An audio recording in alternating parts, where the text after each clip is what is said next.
At Kansas Insurance, we know one size doesn't fit all. In fact, our whole mindset is based on customized policies for you and your families. We're local, and we do what we do because we care about you. Think of us as brokers for your insurance needs. Working with Kansas Insurance gets you the award-winning service and attention to detail that only an independent agency can provide. All across Kansas, we're here to help you manage and plan for all types of risk. Contact a local agent today. Kansas Insurance. Local, independent, serving you. A great collision on the field? Awesome. An awesome collision on the road? Not so great. If that bad play does come your way, take your car to S&S Auto and Body Shop in Tonganoxie.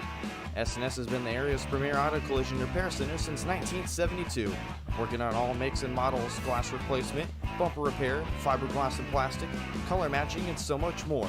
And they work with all insurance companies. Get your ride back in the game and learn more at snsautoandbody.com or call 913-369-3193.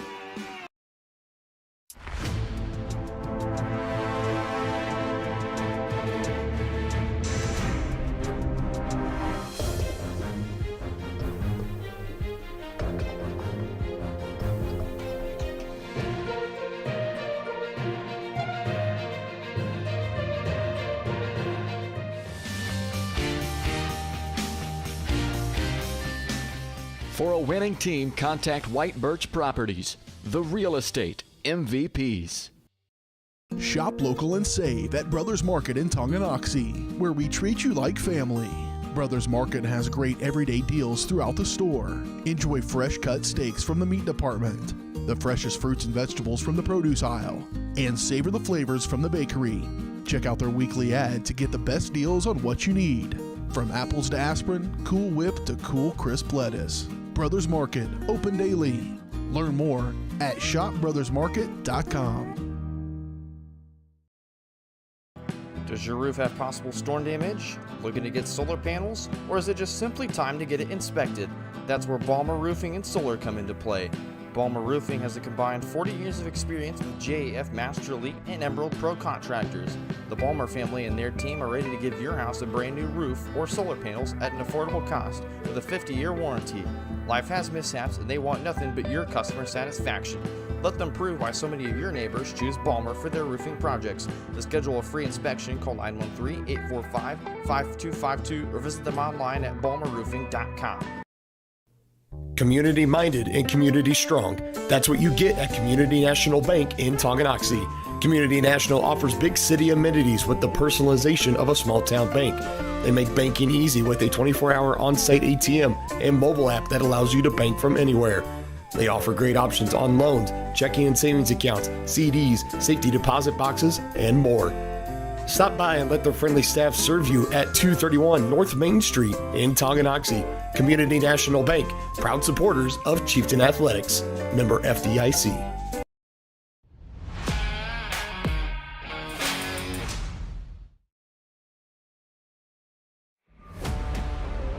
This is your home for the Chieftains. Tonganoxie Sports Live.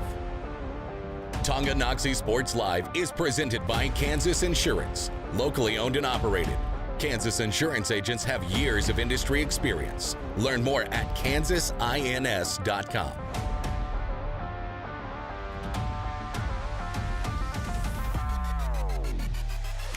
Bobcats showing pressure. They're going to bring it. McGraw, pump fakes, wide open, Todd Brown, and he breaks it in. Back to Bruisman, avoids one rush, gets it up the middle, and he is in. Touchdown, Chieftains.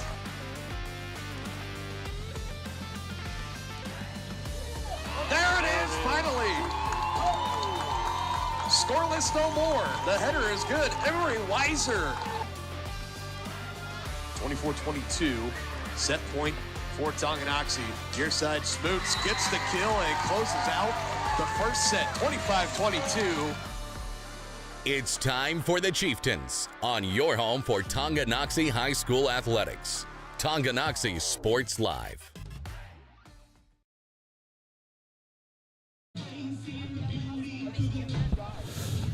Week 2 of the Acacia 2024 State Football Playoffs brings us to historic Fort Scott, Kansas, in a battle of evenly matched teams tonight as your Tonganoxie Chieftains, the 5th seed in the east side of the bracket, take on the number 4 seeded Fort Scott Tigers here at Prairie Field, Fort Scott, Kansas, regional round final right here on Tonganoxie Sports Live, coming up in just a matter of moments. As always, Chieftain football tonight is presented to you folks by our kind friends over at Kansas Insurance. They believe in taking time to issue personal care and attention to each individual client to see how they can help you protect what matters most. Call them at 913-369-6600 as we cruise along into the S&S Body pregame show. They've been the place to go to in Tonganoxie for auto body and repair work since 1972. Get your ride back in the game today, and you can learn more at their website, snsautoandbody.com, or call 913-369-3193. Hello again, Dylan Funk alongside Dennis Drennan, making the about hour-and-a-half drive down 69 Highway. Brings us here to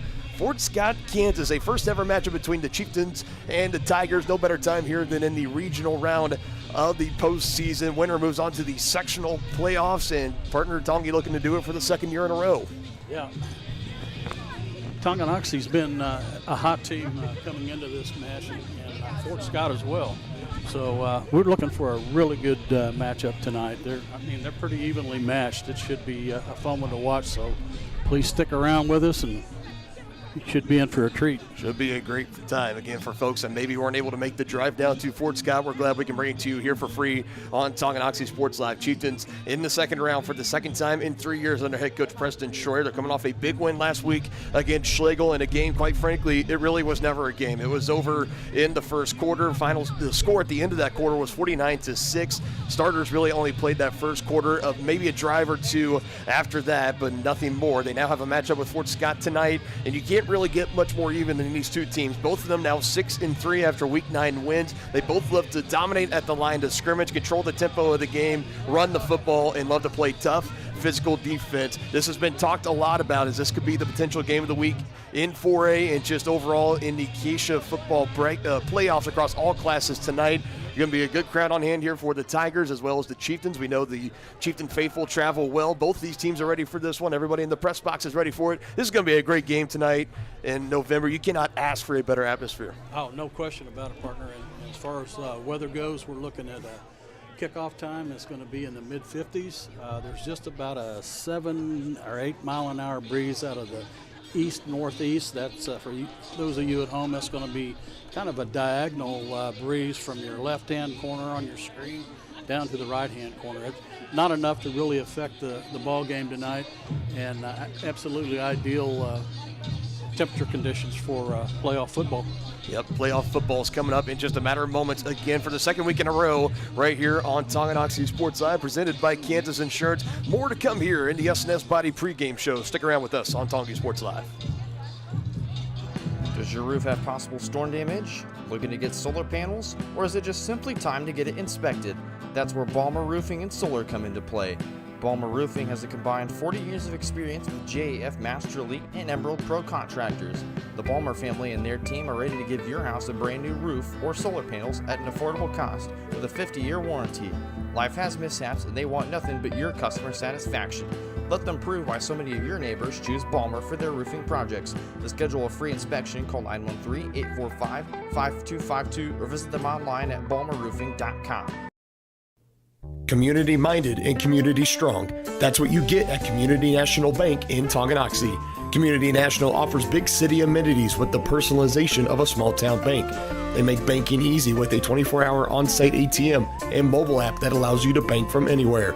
They offer great options on loans, checking and savings accounts, CDs, safety deposit boxes, and more. Stop by and let their friendly staff serve you at 231 North Main Street in Tonganoxie. Community National Bank, proud supporters of Chieftain Athletics. Member FDIC. There are places where all roads lead to families providing for their loved ones and their community. Where friends are found down every street. That's where you'll find us, taking time to get to know you, calling you by name, generation after generation. Farm Bureau Financial Services. It's your future. Let's protect it. Contact Farm Bureau agent Tex Vandervoort in Tonganoxie today. First State Bank & Trust is with you wherever you are with complete online banking. Cheering on the Chieftains once again? Why not pay your bills online? Waiting on your kiddos to get out of school? Seems like a good time to make a transfer. Or how about making a deposit from here? Back in the gym for another night? Why not get an e-statement while you cheer on Tongi? And of course, at First State Bank & Trust, you can always bank from right here. Come on in and see us and get your very own Chieftain card. To learn more about all the great ways to bank with First State Bank & Trust, go to firststateks.com. Are you ready for a mouth-watering journey down memory lane? Introducing Flashbacks. Start your day off right with our fluffy pancakes, omelets, or a cinnamon roll. For lunch, sink your teeth into our juicy made-to-order burgers, Philly cheese, and more. Flashbacks' friendly staff and welcoming atmosphere make every visit a delight, and their menu is filled with comfort food that will give you those warm, delicious flashbacks. Visit them today in downtown Tonganoxie, open 7 days a week from 7 a.m. to 12:30 p.m. Has your furnace left you out in the cold? Pipes plugged? Are you underwater with your water heater? If so, you'll be glad you called Ladd. Ladd Service Company in Tonganoxie has been your heating, cooling, and plumbing specialist since 1986. Ladd is your dealer for top quality brands like York, Aprilaire, and Wolverine Brass. Plus, they maintain and service all other brands. Schedule your appointment by calling 913-369-3509. Visit laddserviceco.com to see why you'll be glad you called Ladd.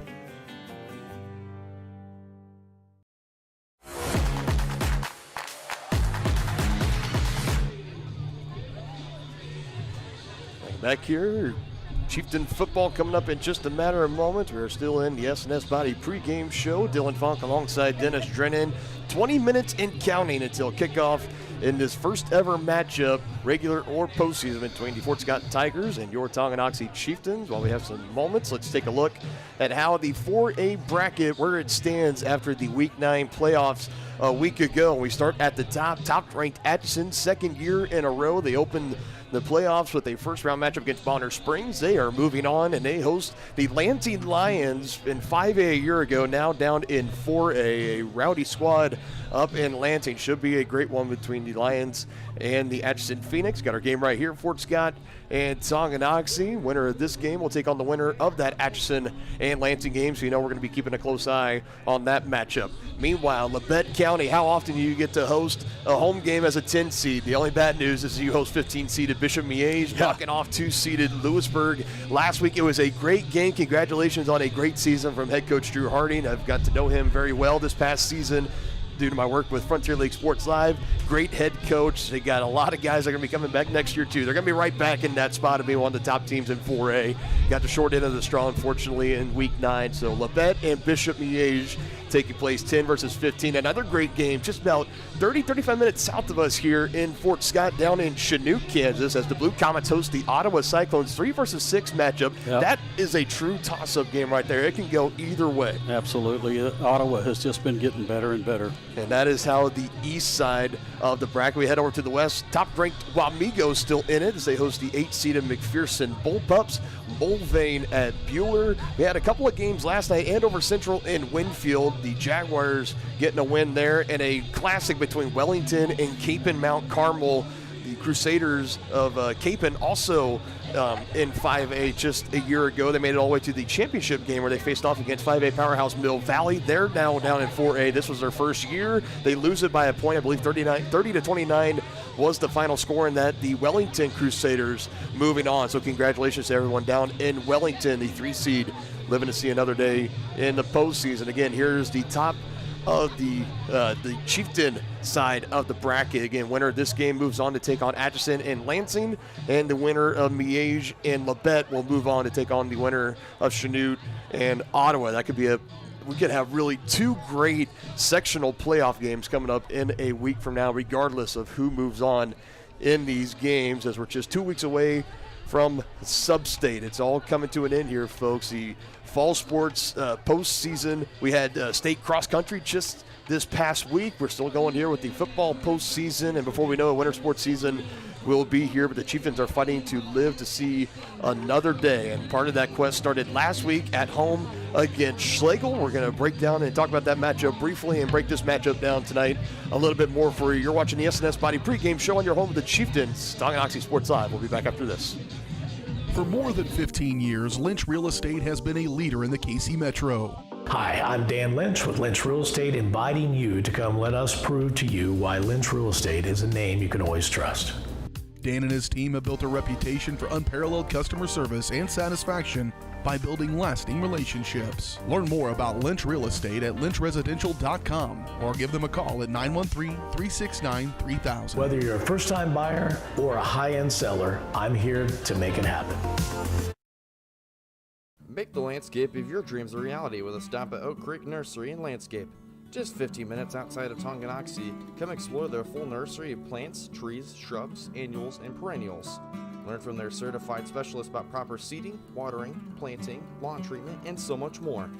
Visit their website to enroll in classes, preview upcoming events, and request an estimate for your next project. Or give them a call at 913-351-5296. Oak Creek Nursery and Landscape, your one-stop shop for outdoor living. Ridge Med Spa in Tonganoxie is more than a destination. It's an experience designed to redefine radiance and inspire success. Dr. Mark Peterson and Laura Snow facilitate and encourage both providers and clients to live life to the fullest by investing in themselves. Their new space offers services for medical weight loss, IV nutrition, laser hair removal, laser skin rejuvenation, hydrofacials, and Botox. Visit ridgemedspa.com to book your appointment today in Tonganoxie. Illuminate your beauty. The same look and location of a classic drugstore with the services and supplies of a modern pharmacy. That's what you'll find at the Downtown Drug Store in Tonganoxie. Of course, Downtown Drug is the local choice for your prescriptions and health needs, but did you know they have the best selection of Tonganoxie Pride and Chieftain game day gear in town? And a whole lot more. Cards, gifts, home decor, and even the best way to satisfy that sweet tooth. The Downtown Drug Store. Call 913-369-3800 or visit them online at thedowntowndrugstore.com.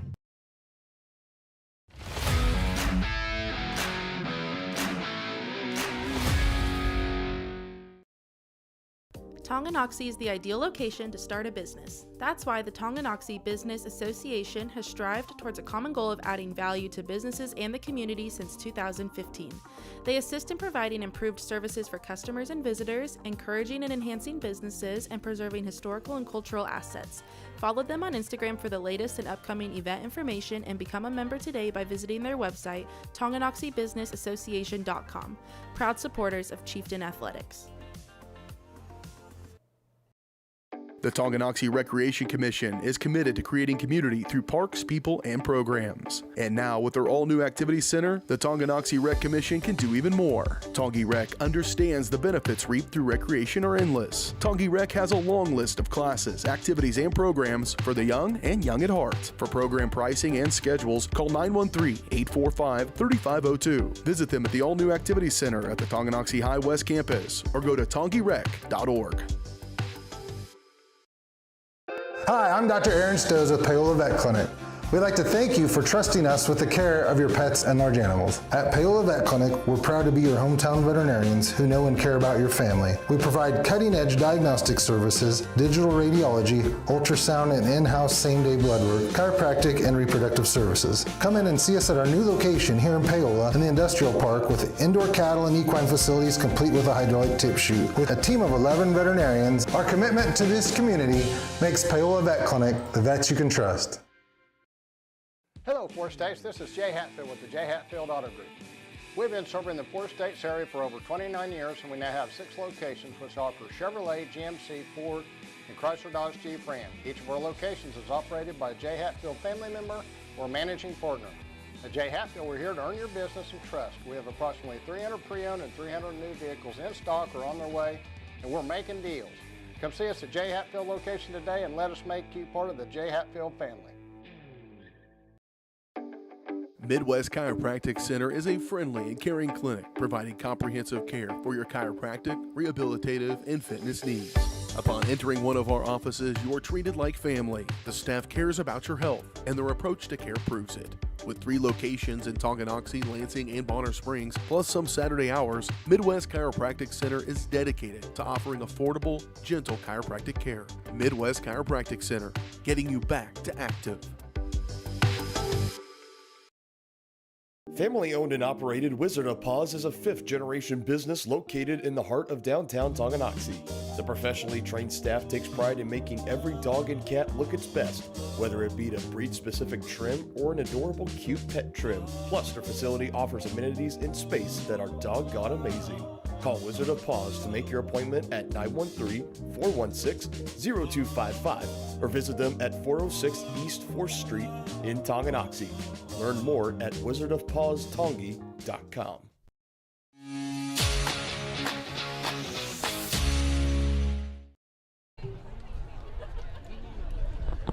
Back in, still watching the S&S Body pregame show here on Tonganoxie Sports Live, presented by Kansas Insurance. Kickoff 11 and a half minutes away here. Dylan Funk alongside Dennis Drennan. Glad to be here along with you folks that weren't able to make the trip down to Fort Scott. We still got some folks packing the Tonganoxie stands over on that far sideline, expecting it to be jam-packed for this playoff matchup tonight. Let's recap a little bit last week of how the Chieftains got here tonight. Our last week analysis and recap brought to you by the Tonganoxie Public Library. Why pay for downloadable audiobooks when you can stream them for free with a Tonganoxie library card? There we go. Download the Libby app or visit the library's website to learn more. So we get started in this one again. This game was over in the first quarter. This was the first score for the Chieftains, a little under a minute and a half into the game. 19-yard touchdown run by Brady Martin. And then we got on defense here, Dyer looking to pass, hit from behind. That was Elijah Holthouse that got back there, knocked it loose. Chieftains able to run it down. Tanner Hand able to get on top of it, and then he would punch it in just a play or two later into the end zone. Already in a blink of an eye, it was 14-0 Chieftains. Schlegel had to punt again, and disaster put on the ground. The majority of this first quarter, if not the entire first quarter, was played on this part of the football field. It was pretty controlling for the Chieftains. Nice pass there. Talon to Jacob Marin's 22-yard touchdown. Already a 3-score lead, a little over halfway through that first quarter. And this one, 50-50 ball. This is Alex Gardia, his first catch and his first touchdown of the season. 33 yards. Defender trying to play that ball instead of the receiver. Ends up costing the Stallions 7 more points, and this is going to cost him some more too. Muff punt. Chieftains on top of it. Alex Stevens and company at the bottom of the pile.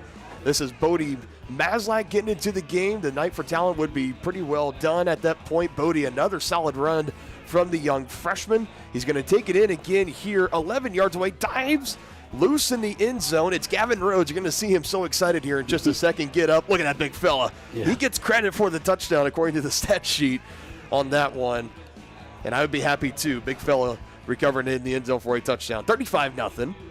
Another one just misread by the return man for Schlegel as he thought it was going to roll out of bounds. Chieftains get on top of it. Starters back out there. Talon, another handoff to Tanner as he takes it in. Or excuse me, that was actually Alex Stevens. He got back there. I did that a couple times too. I apologize to Alex Stevens. No mistaking on who this was though. Look at that burst of speed, able to get through there, and he would take it the entire way. Alex Stevens untouched on that 59-yard touchdown run, and that would cap off a 49-6 first quarter. Chieftains would handle their business the rest of the way. It was basically the JV team as they would win 63-6 again in a game. It was pretty much no contest. Yeah, I mean, by the time the second quarter came around, you could tell Schlegel didn't want to be there anymore. Pretty much the entirety of the starters were out for the Chieftains. They went out there for one drive in the second quarter, and that was to push in a final touchdown so they would get the running clock in the second half, which I think everybody in that stadium at that point appreciated. I think you said it best. The Chieftains played so well in that first quarter. They played their own home fans out of the game. Everybody was just kind of sitting, and they were just kind of out of it. They didn't know what to do. They didn't really have a whole lot to cheer for, and it was on cruise control from there. So now we arrive here to Fort Scott tonight, and a matchup between the Chieftains and the Tiger. Again, first time ever these two teams have met on the football field. They've met in many other sports and many different postseason games, but this is the first time tonight that it is happening on the football field as we are just under 8 minutes to go. Let's go to our player spotlight tonight, brought to you by Brothers Market, where they treat you like family. Again, here in the S&S Body pregame show on Tonganoxie Sports Live. I'll give my player that I'm going to be keeping an eye on tonight, and it's going to be Luke Harris. You're going to be hearing us call that name a lot tonight for Fort Scott. He is just one of the many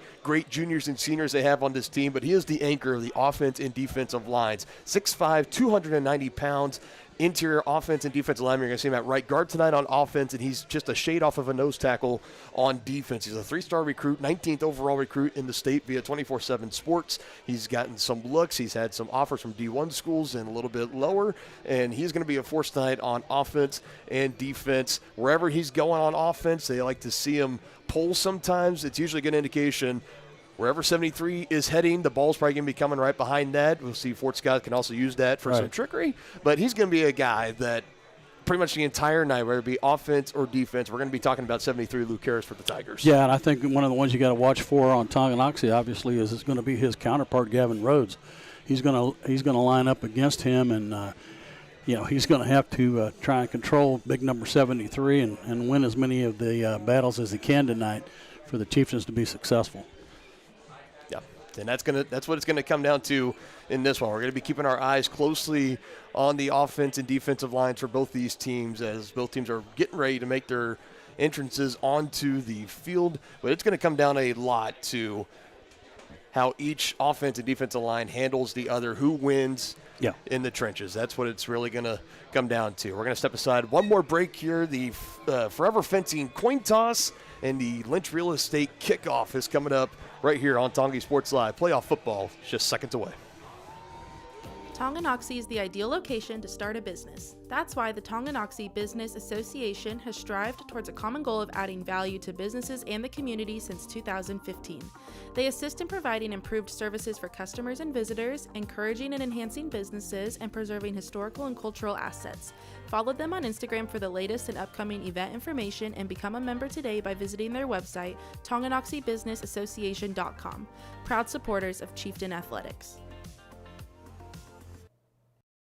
The Tonganoxie Recreation Commission is committed to creating community through parks, people, and programs. And now, with their all-new activity center, the Tonganoxie Rec Commission can do even more. Tongi Rec understands the benefits reaped through recreation are endless. Tongi Rec has a long list of classes, activities, and programs for the young and young at heart. For program pricing and schedules, call 913-845-3502. Visit them at the all-new activity center at the Tonganoxie High West campus or go to tongirec.org.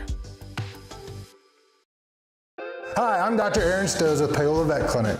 We'd like to thank you for trusting us with the care of your pets and large animals. At Paola Vet Clinic, we're proud to be your hometown veterinarians who know and care about your family. We provide cutting-edge diagnostic services, digital radiology, ultrasound, and in-house same-day blood work, chiropractic, and reproductive services. Come in and see us at our new location here in Paola in the Industrial Park with indoor cattle and equine facilities complete with a hydraulic tip chute. With a team of 11 veterinarians, our commitment to this community makes Paola Vet Clinic the vets you can trust. Hello, Four States. This is Jay Hatfield with the Jay Hatfield Auto Group. We've been serving the Four States area for over 29 years, and we now have 6 locations which offer Chevrolet, GMC, Ford, and Chrysler Dodge Jeep Ram. Each of our locations is operated by a Jay Hatfield family member or managing partner. At Jay Hatfield, we're here to earn your business and trust. We have approximately 300 pre-owned and 300 new vehicles in stock or on their way, and we're making deals. Come see us at Jay Hatfield location today and let us make you part of the Jay Hatfield family. First State Bank & Trust is with you wherever you are with complete online banking. Cheering on the Chieftains once again? Why not pay your bills online? Waiting on your kiddos to get out of school? Seems like a good time to make a transfer. Or how about making a deposit from here? Back in the gym for another night? Why not get an e-statement while you cheer on Tongi? And of course, at First State Bank & Trust, you can always bank from right here. Come on in and see us and get your very own Chieftain card. To learn more about all the great ways to bank with First State Bank & Trust, go to firststateks.com. At Kansas Insurance, we know one size doesn't fit all. In fact, our whole mindset is based on customized policies for you and your families. We're local, and we do what we do because we care about you. Think of us as brokers for your insurance needs. Working with Kansas Insurance gets you the award-winning service and attention to detail that only an independent agency can provide. All across Kansas, we're here to help you manage and plan for all types of risk. Contact a local agent today. Kansas Insurance. Local, independent, serving you.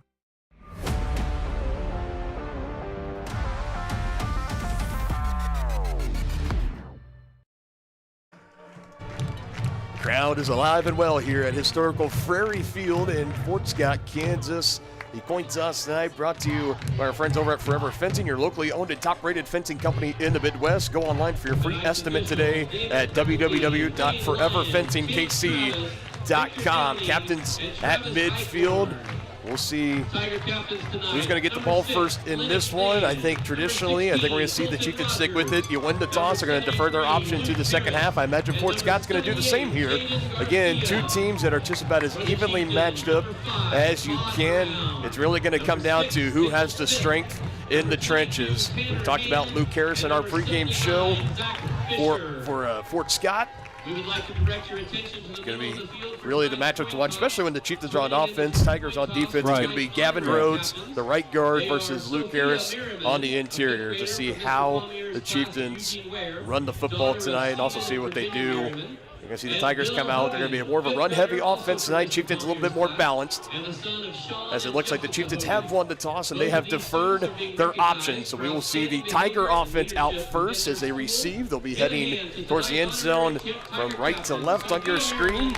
And that's how we get this one started tonight. Real quick, some keys of the game tonight, partner, brought to you by First Security Bank, proud supporters of Chieftain Athletics. Well, like we talked about before the broadcast, partner, when you have two very evenly matched teams like this, it comes down to who's going to make the critical mistake, the turnover or a critical penalty. So hopefully the Chieftains can hold that in check and come out victorious tonight.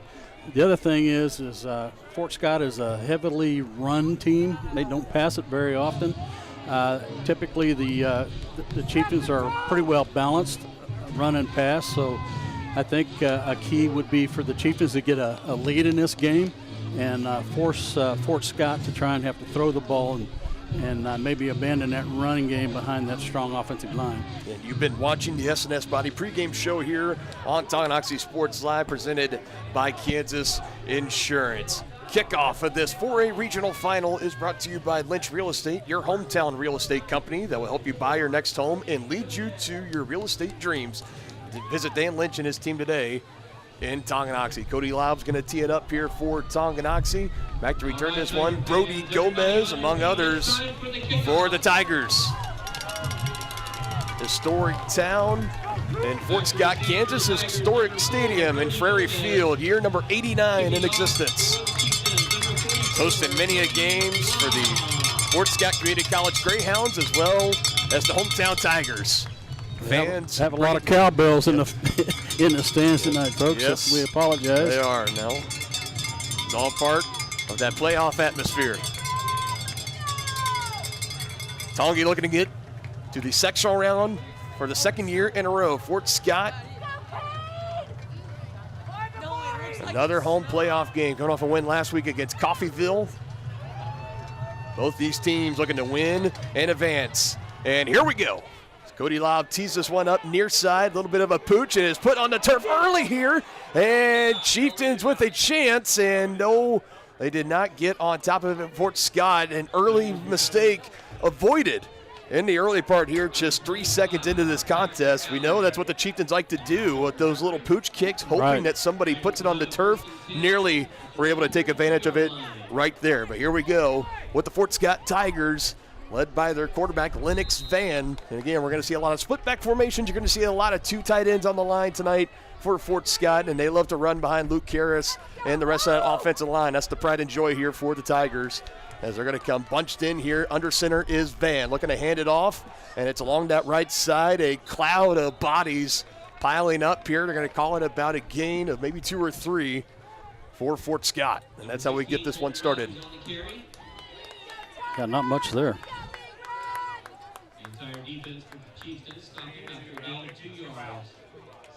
Yeah, entire defense in on the stop. I think that's a perfect way to sum that up there by the PA announcer tonight. Yeah, and if you're Coach Bond, that's what you like to see. Everybody rallying to the ball.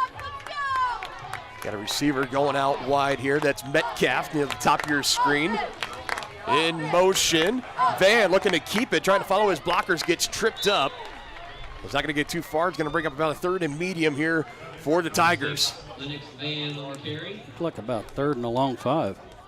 Tackle made by number 20, Blake Riedel.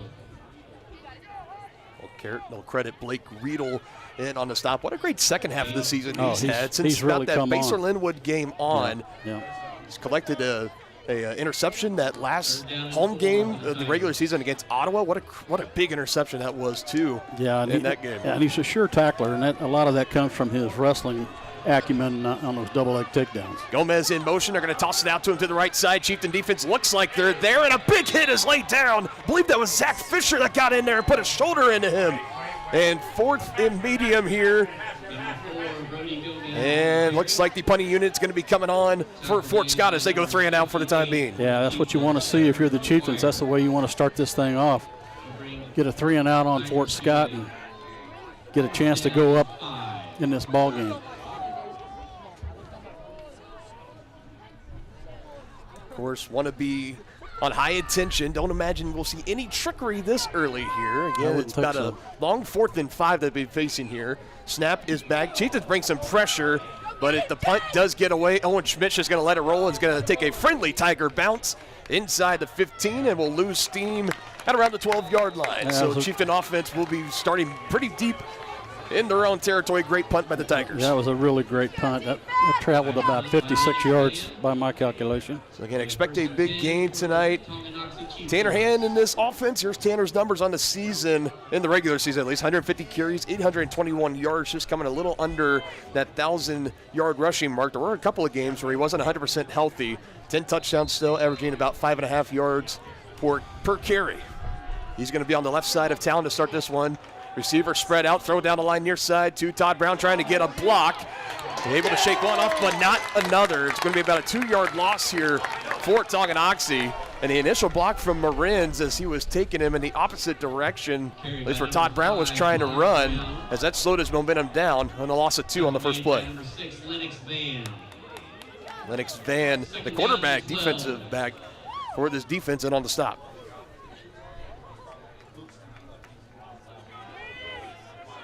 So 1 completion for negative yardage for Talon. 2nd and 12. Chieftains behind the sticks. They're going to try to run it here. Right behind Elijah Holthouse had a big house. Big block and a big hole. Here goes Tanner. Stiff arm past the 35 and finally brought down past the 40-yard line. Great Vintage run. Tanner Hand run on 2nd and 12 for Tonga at their own 10-yard line as he takes it for 30-plus. Wow. You got to love that. Made by number 6, Lennox Van. 33 to be exact. Chieftains coming to the line. They want to go. I like this going with tempo. Brown in motion. Handoff again. This is Martin trying to keep stretching it out. Wrapped up around the waist and brought down. Maybe just getting a yard. So we'll say that knee was down before he got the ball to the 45-yard line. A gain of 1. 2nd and 9 from the 44-yard line. Ryder Newton. 2nd down and 9. 4th play of the drive coming up here for the Chieftains. First time the Tigers and the Chieftains have met on the gridiron. Another 2nd and 9 and another throw down the line. This one incomplete, a little bit too high. I don't see Talon miss on too many of those. And that's going to bring a 3rd and long up now for the Chieftains. Incomplete pass. Make it 3rd down and 9. Chieftains as a team early in the year struggled on 3rd downs, have progressively gotten better at that benchmark, especially over the past about 3-4 weeks. Yeah, they've been getting better every week. 2 receivers each side. Talon going to roll out to his left, looking towards the middle. He's going to fire it. Has a man. Todd Brown able to bring it in. 10-5. That's how the scoring gets started. Touchdown, Tonganoxie. That's how you draw it up if you're the Chieftains. That's the recipe for success right there.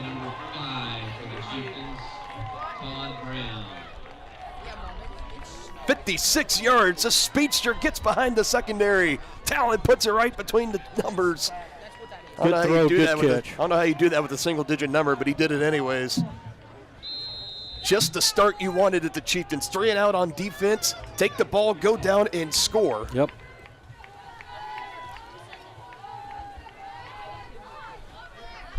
Couldn't have started any better for the Chieftains. Cody Lobb, perfect on extra points coming into this game. And right as I say that, I am so sorry, Cody. He pushes it just to the right. It is no good. And in a game like this, like we were talking about, both these teams can be so evenly matched up. We talked about turnovers can be the difference. It could be a missed extra point that can even be the difference in a neck-and-neck postseason matchup like this. But nonetheless, a great start for the Chieftains. 56-yard touchdown pass, Talon Langford to Todd Brown. Chieftains hold the lead early, 6-0. For more than 15 years, Lynch Real Estate has been a leader in the KC Metro. Hi, I'm Dan Lynch with Lynch Real Estate, inviting you to come let us prove to you why Lynch Real Estate is a name you can always trust. Dan and his team have built a reputation for unparalleled customer service and satisfaction by building lasting relationships. Learn more about Lynch Real Estate at lynchresidential.com or give them a call at 913-369-3000. Whether you're a first-time buyer or a high-end seller, I'm here to make it happen.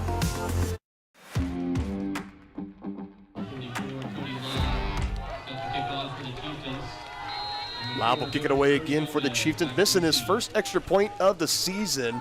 The Chieftains still hold a 6-0 lead thanks to a 56-yard touchdown pass on 3rd and 9 from Talon Langford to Todd Brown. Fair catch called for inside and right near the 35-yard line. That is where this Tiger offense will take over. We talked about it before we went on air. It's about what's the best start you can ask for the Chieftains? Yep. And it was going on defense, getting the 3 and out, getting the ball on offense, going down and scoring. That's exactly what they have done here. Everything going to plan outside of the extra point, but still, what a great start for the Chieftains as they hold the lead here. Now if they can get another stop put together here, you can really start to put the Tigers on the ropes. Fort Scott going 3 and out on their opening possession. Handoff up the middle, a big hole and a lot of room to run. Just stopping a few yards shy of midfield. It's Ryder Newton, number 41 on the carry. Yeah, there's a big block behind number 73. Cale Dye in on the stop, but still enough for a first down for Fort Scott. Newton, one of the many different ball carriers we're going to be calling out tonight for the Tigers.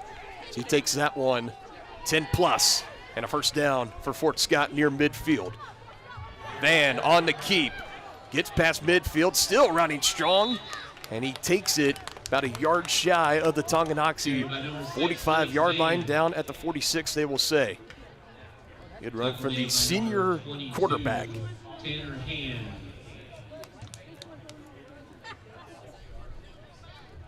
Second down and 4 for the Tigers. A gain of 6 even on that run. Haven't seen a pass play yet from the Tigers. It's been all on the ground to this point. 2 plays that find themselves in Chieftain territory. They're going to keep it going. It's going to be close to the sticks. We'll see where they mark it officially. I think they're going to call it just a full yard short. So 3rd and short coming up here. Or are they going to go ahead and move him? And they will. So they're going to say he got initially, I thought they were going to stop and call it 3rd down and 1, 3rd down in inches, but they're going to go ahead and give him that extra yard, a 4-down carry to bring up another first down. Yeah, we stopped right at the sticks. They must have broken the plane. Under 15 seconds on the play clock. A little bit of urgency coming to the huddle for Van and company as they break. And they are now under 10, 8, 7 and counting. Tigers looking to get a playoff. 1 in the backfield. Van under center. Gonna be a handoff. Fakes it to him. Van looking to run again. And another decent chunk picked up here on 1st and 10 by the quarterback Van. Number 6, Lennox Van. Tackle made by number 12, Brady Martin. And that one's just a gain of 4.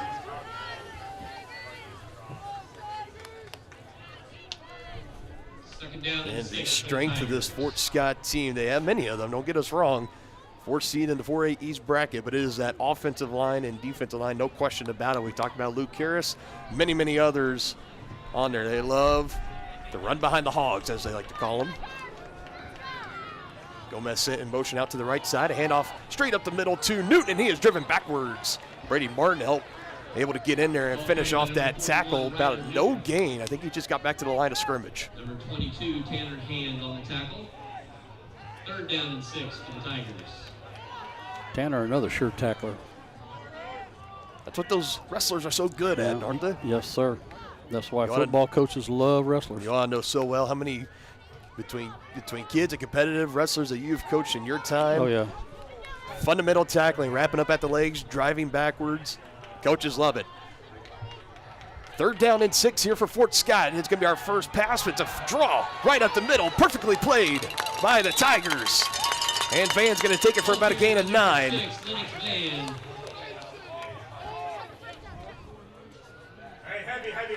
Had everybody fooled here in the press box. Thought we were going to see our first passing play of the game for the Tigers. Instead, it's a well-executed quarterback draw right up the middle. And there's the first third down conversion early in this game for Fort Scott as we're just under 5.5 to play in the first. 6-0 Chieftain lead. Dylan Funk alongside Dennis Drennan. Glad everyone that can make the drive down to Fort Scott is joining us tonight. Chieftains holding on to that touchdown lead. Looking to get a stop here on defense. A handoff to Gomez on the counter to the right side. Again, look at the push. As they're going to halt his momentum at the 25-yard line. Another gain of 4. So what Fort Scott, if they can come out in their mentality, if they can get 4 or 5 yards of carry, they're going to nickel and dime you. It's kind of a death by 1,000 paper cuts. We see a team in the Frontier League that's a lot like that as Eudora. We've seen Paola's like that as well. That's the mindset. They can just get 4 yards of carry. That's going to be a good recipe to success, and they're going to go all the way down the field. And not the flashiest team, but one of the most physical in the state. And you're keeping the Tongi offense off the field. Van able to pull that one immediately as Newton was met by Kendall Smith, was able to make something out of what looked like was going to be nothing. Still able to pick up 2 yards. And that's where you got to show a lot of trust in the quarterback to make those reads and just bang plays, because a half second later it could be the difference in a 2-yard gain or a 2-yard loss or worse. Right. Good decision there by Van to tuck it and run, brings up 3rd down and 4. You got to believe this is 4-down territory for Fort Scott, though. Already the 5th carry in this game for the quarterback, Van. Newton directly behind him in the 3-point stance in the backfield. 1 receiver split out to each side. They hand off in the end around here, trying to stretch it out. He's going to have the 1st down and more at around the 15, and he shoves out of bounds. Great play again on 3rd down. Morgan Shaw gets handed the football that time. Grady Martin. That's enough for another Tigers 1st down.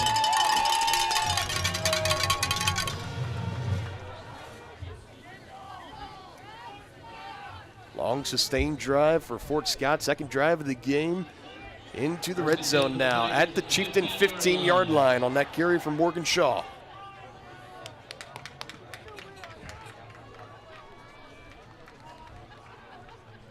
Van again trying to run up the middle. Got Hand, Fisher, a couple others in there on the stop for the Chieftains as they stop him. That's just another gain of 3. 2nd and 7 coming up. 2nd down and 8 for the Tigers. It's been a lot of Lennox Van on the ground so far. Possibly named after, you said, the boxer Lennox Lewis? Is that what you were telling me about earlier? Well, yeah, that's not a real common name, and that was a real popular name when Lennox Lewis was the heavyweight champion of the world.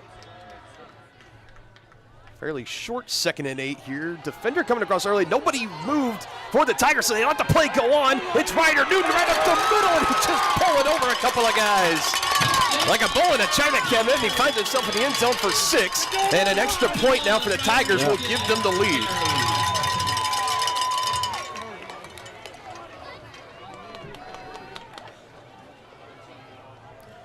"13-yard touchdown run by Ryder Newton.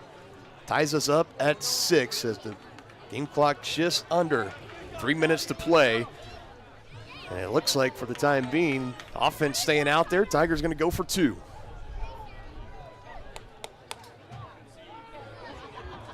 A little bit of confusion. Everyone trying to get lined up here. 5 seconds on the play clock. Van under center. Got 3 in the backfield with him, and he fakes it. Looking to pass his Van. Pressure coming. That's Riedel in on the pressure, throws it to the end zone, and he finds his man. That's Colton Rogers for the 2-point try. Was looking like for a second, wasn't sure how that play was going to end, if we were going to stay tied at 6. Fireworks going off here at Prairie Field. We expected a great ball game coming into this one, and then after about the first 8-10 minutes of this game, I can tell you what, I think we're going to be in for a great one tonight. Fort Scott going for 2, and they have the 2-point lead 8-6. Chieftains had a touchdown on their opening drive, missed the extra point. Tigers go down the field after a 3-and-out on their first drive, punching in a 13-yard rushing touchdown from Ryder Newton, and a 2-point try is good as Van completes his first pass of the game. Had to avoid some Chieftain rushers in the process, but able to find his senior running back, Colton Rogers, in the end zone for a pair. Lennox Van is quite an athlete. Everybody up for the kickoff. Kickoff looming here. It looks like it will also be Lennox Van that will put it on the tee and kick it away. Number 6, Lennox Van. Back to receive for the Chieftains. Number 5, Todd Brown. Number 32, Alex Stevens.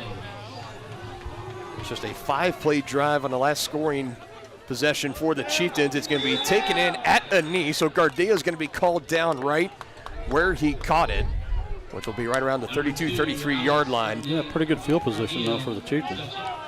And the 56-yard touchdown by Todd Brown. Here were his numbers in the regular season. It's a little bit lower than maybe what some expected coming in from the breakout junior year a year ago. Just 3 touchdowns, just a little under 500 yards receiving, 15 yards per catch. But still a tremendous season for number 5 out there, a big part of this Chieftain offense. To the near side, Talon's going to keep it for himself as he is going to take it right near the line to gain. Colton Rogers was able to wrestle him down for about a 9-yard gain.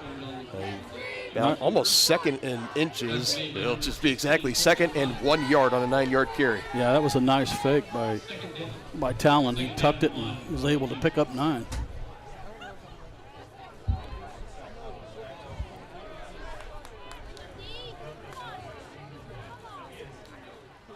Talon in the backfield by himself, puts the ball on the ground, able to get on top of it, but that's going to be a loss for the Chieftains. That's about the last thing you wanted on 2nd and 1, as that's going to back him up. Make it about 3rd and 5 or 6. And one more. 5. And maybe long 4. 3rd down and 4.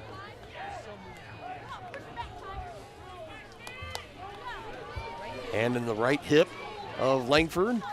Brown again sent in motion. Fake it to him. Another design keep for Talon. First down. And he picks it up and is spun down. Ball came out, but it was after he hit the turf. I believe they are calling him down, and they are. Fort Sky petitioning that ball was stripped out. It was a great wrap-up tackle. They got the arm in there and almost clawed it out nearly, but it goes as a first down right near midfield, just a yard shy. Still at their own 49-yard line are the Chieftains and Talon Langford.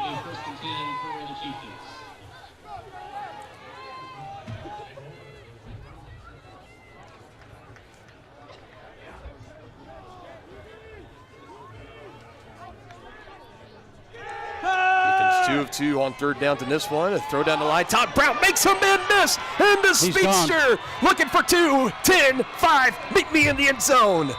Touchdown, Tonganoxie. Touchdown for the Chieftains. 51 yards this time.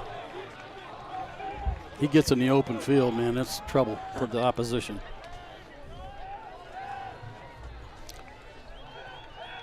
So do you go for 1 here? I think they keep him out, and I think they go for 2. They're going to go for 2. That is what my gut tells me, and that looks to be the vision right now. They're going to move the ball over to the left hash.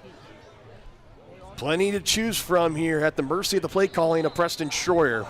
See what he wants to do here. His team now up by 4, 12-8. They're going to go to the air. Talon, a beamer, misses his man. He had Todd and Brown in the area, Jacob Marins along the back of the end zone. I believe it was intended for Todd Brown coming across on the little drag, but I don't think he had his head around to it just quite yet. 2 drives, 2 touchdowns for the Chieftains, both of them ending in 50-plus yard touchdown receptions for Todd Brown. We'll be back with more Chieftain playoff football after this break on Tonganoxie Sports Live. Does your roof have possible storm damage? Looking to get solar panels? Or is it just simply time to get it inspected? That's where Balmer Roofing and Solar come into play. Balmer Roofing has a combined 40 years of experience with JAF Master Elite and Emerald Pro contractors. The Balmer family and their team are ready to give your house a brand new roof or solar panels at an affordable cost with a 50-year warranty. Life has mishaps and they want nothing but your customer satisfaction. Let them prove why so many of your neighbors choose Balmer for their roofing projects. To schedule a free inspection, call 913-845-5252 or visit them online at balmerroofing.com.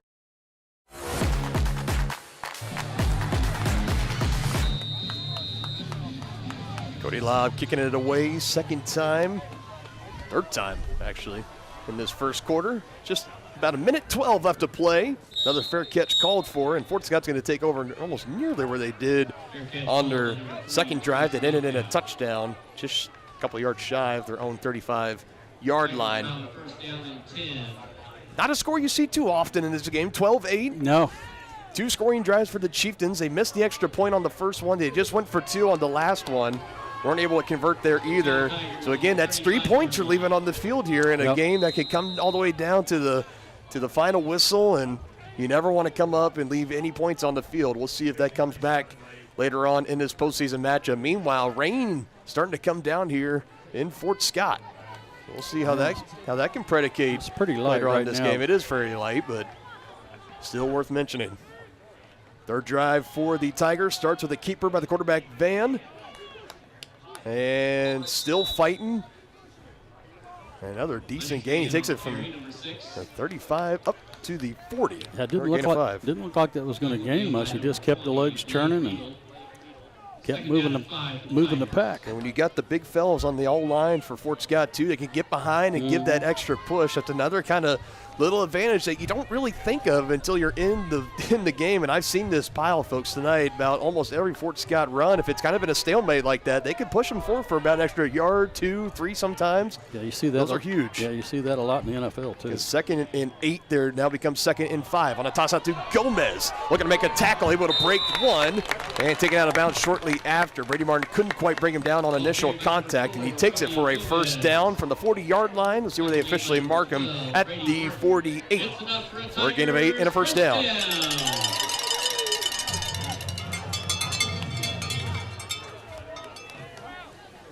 First and 10 at the Tigers' 48. And light rain continuing to come down here. Thankfully, you and I, 1 in the press box, and 2, there's a little bit of an awning covering our camera, I believe. Yeah.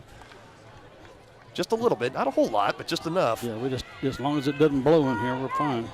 Under 10 on the game clock. Tigers going to get one more play out of here. It's a little handoff to Gomez. Another strong run here. The running game is alive and well for the Tigers.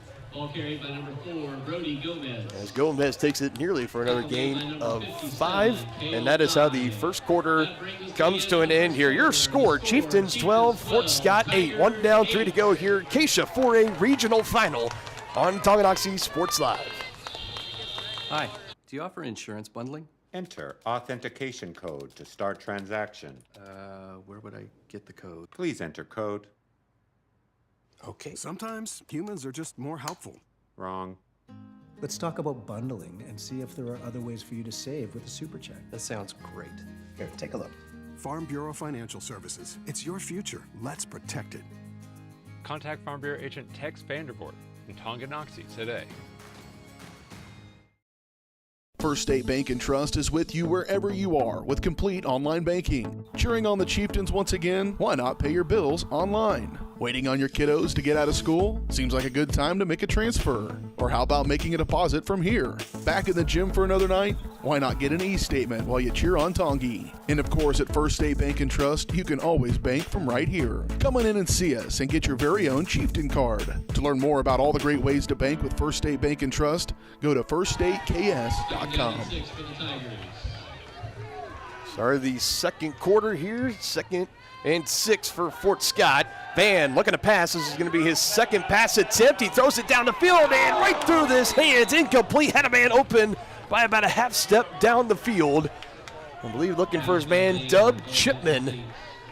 5'11", 175-pound senior running down the field. And that would have been a big completion for Fort Scott. Yeah, goes right through his hands. Yeah, Chieftains dodged a bullet there.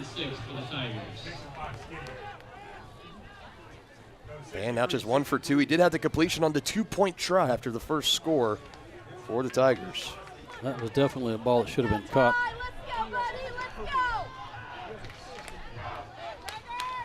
Third down and 6 here for Fort Scott. Gomez coming around on that right side. Plenty of room. He's going to pick up the first down and more. And he's taken down Tanner Hand. Tucker McGuire getting in on the stop, but not before he picks up a Tigers first down.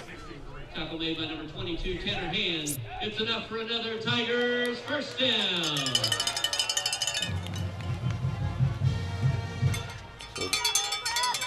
Tonganoxie, again, key of the game was how are you going to come in and slow down this rushing attack for Fort Scott? And outside of that 3 and out on the opening drive, there has not been a very much of an answer so far. Another man in motion. Van again looking to keep it. Following his blockers, Chieftains able to rally. Number 6, Lennox Van. Another 2-yard gain for Lennox Van. Tackle made by number 58, Tucker McGuire. And just in the last game against Coffeyville, who Fort Scott, like Tongi did a year ago, had the unique experience of playing a league opponent in the final week of the regular season and the first week of the postseason. Right. And both those against Coffeyville. And in that game, there were 42 snaps, 83% on the ground. Only 17% of those plays did they go through the air. And that's traditional to what Fort Scott likes to do on offense, as you can see. Up the gut again. Chieftain defense right there. Minimal gain. Another third down coming up here for Fort Scott. Another one that's going to take about 6, maybe 7.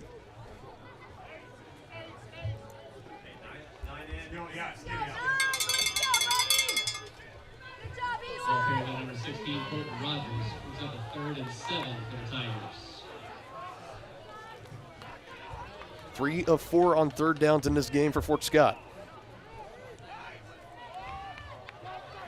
Chieftains certainly like to hold here. Although I think it's probably going to be 4-down territory. That would be big.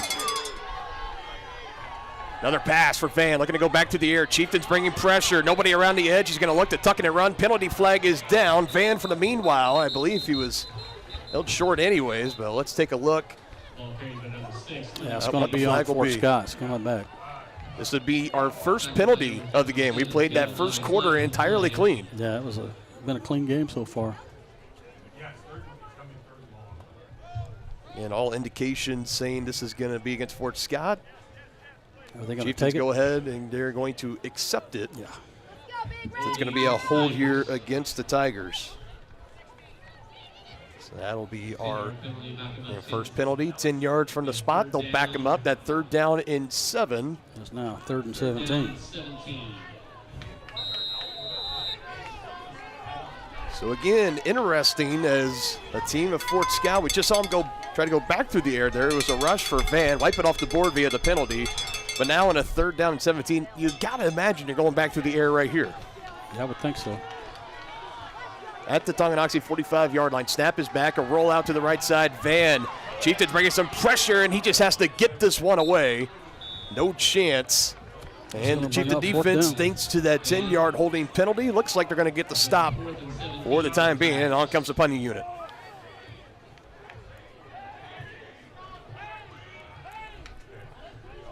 And penalties, it's one of those things, it doesn't matter if it's Pop Warner or if it's all the way at the NFL. Penalties will be killers in this game. Penalties and turnovers, they're drive killers. Owen Schmidt going to go back, ready to return this one. Again, the light rain continuing to fall here in Fort Scott.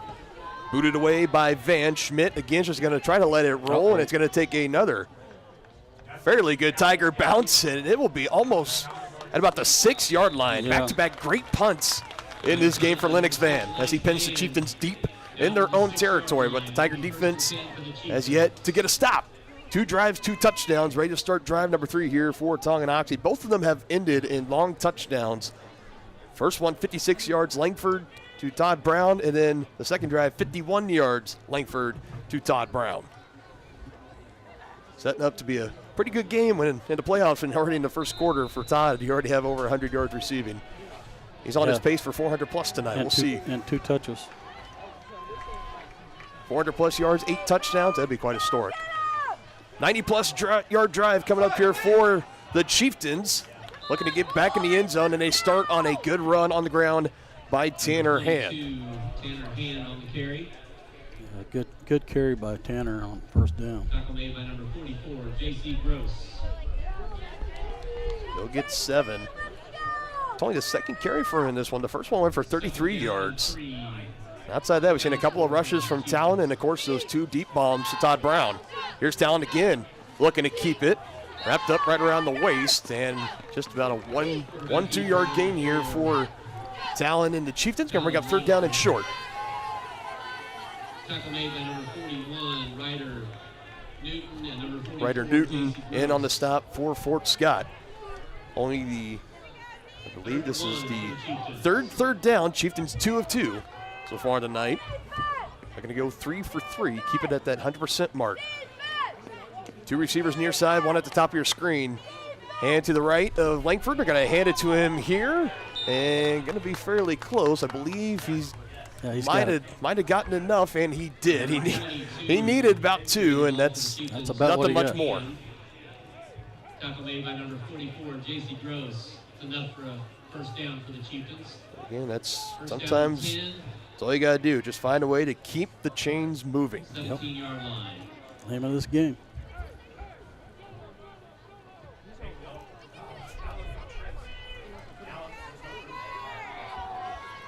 Tanner able to pick up the first down. Chieftains still at their own 17-yard line. Plenty of work to go before potentially hitting the end zone again. They throw down the way. Todd Brown holding on tightly to that football. Fort Scott again trying to say it should be their football. I think they say Todd was down first. I believe his back end was down on the turf. Number 5, Todd Brown. But again, another loss. Chieftains behind the sticks.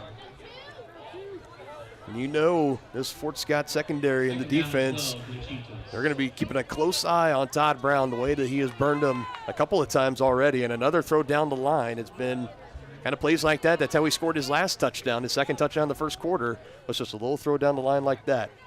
2nd and 12 now. Talon back through the air. This time, Garcia able to bring it in. 2nd and 12, and they pick up 13 on the completion. Alex Garcia, his second reception from Talon at the varsity level, his first of the game. First down and 10 for the Chieftains. Yeah, that takes a lot of intestinal fortitude to go across the middle to catch a ball in football. Because you know you're going to get hit. Tanner, shifty, strong stiff arm, still staying on his feet, able to get those extra few yards. And what would have brought up a 2nd and short, and he got enough for the first down. Strong physical run from Tanner Hand. Tackled by number 16, Colton Rogers. 1st and 10, Chieftains. And that's just what Tanner has been so great at this season. Yeah, he rarely goes down with first contact. The great balance and the strength. Use those stiff arms and his balance just to stay off the turf. I don't know how he didn't go down there, but he was still able to muster out a couple extra yards at the end and picks up the first down. Yep. Chieftains starting to drive near their own 40. Another big hole on that left side for Tanner to go through as he takes it for about 7. Number 22, Tanner Chieftains giving Fort Scott a taste of their own medicine here. Brody Gomez. Running the ball well. Two teams close to about the same identity. Chieftains a little bit more balanced when it comes to offense, a little closer to that 50-50 margin of run pass. Fort Scott, heavier run. We've talked about it already.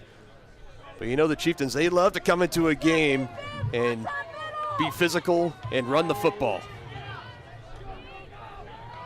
Another handoff here to Martin. He's going to take it right near midfield. He'll get into Fort Scott territory at the 49-yard line, and it's another first down as the Chieftains started this drive near their own 5-yard line as they now find themselves in Fort Scott territory. Tackle made by several Tigers. Second carry of the game for Brady. 49-yard line. Tackle made by The Chieftains are doing this on 1st and 2nd down. Big-bodied Luke Harris off the field for the time being for Fort Scott, looking to take a breather. Big presence on that defensive line. Chieftains going to go through the air. Talon starting to roll out, throws it, and it just comes incomplete. Plenty of arm strength just to get that one away as chasing him down the backfield. Blake Tomasi, number 75, was bringing the pressure. 2nd and 10 coming up. 75 for the Tigers on the pressure. That breaks the streak of 4 completions in a row for Talon.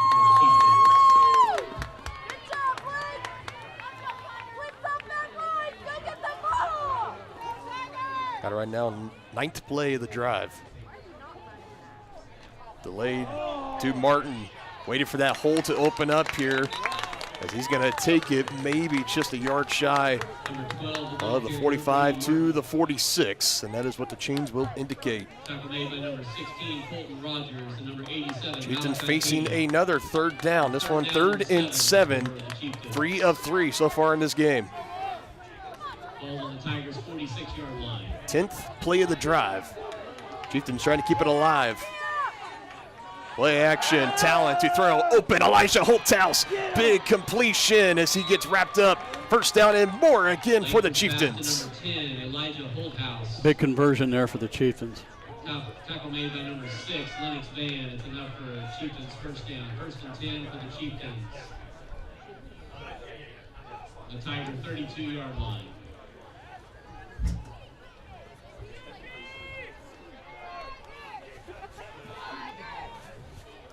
14 yards that time to Elijah. Not the biggest receiving threat of this team. Ball is put on the ground here. Talon just going to dive on top of it. Fort Scott saying they have it. See what the officials say, and they do. And the Chieftains, a costly turnover here. Again, we say it's raining. That ball is a little slick. And it's going to result in a turnover here for the Chieftains. That one hurts big time. They're on a drive to score to end the half, and now they turn it over with plenty of time. Talon initially, I think, was trying to bend over, pick that ball back up, and try to run with it, then try to jump down on top of it. By then, too late, too many red jerseys in the area. Tigers take it away. 3:59 to work with both teams still all 3 timeouts. Fort Scott looking to put a drive together, maybe retake the lead before we go to halftime. Van to pass, throws over the middle, has a man, nearly a diving one-handed grab. That would have been spectacular if you would have brought it in, but it goes incomplete. That's 2 bullets dodged by this Chieftains secondary. And almost bringing that in, Ty Marbury, number 9. He fell down on that shoulder a little awkwardly. It looks like he's okay. So I'm kind of flexing and shaking it off as he got off the turf. And after that long incompletion, bring up 2nd and 10.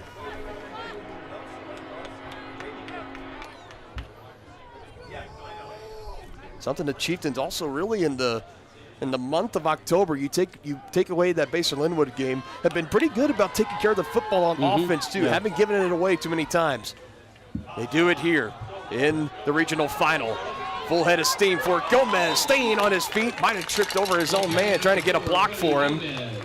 But he takes that one 10+ yards. Tackle made by number 14, Owen Schmidt. That's enough for another Tigers first down. 1st and 10 Tigers on their own 48-yard line. Clock still after getting out of bounds, 3 minutes. Now they continue to run it. We'll get closer to 3:40 when this ball is snapped.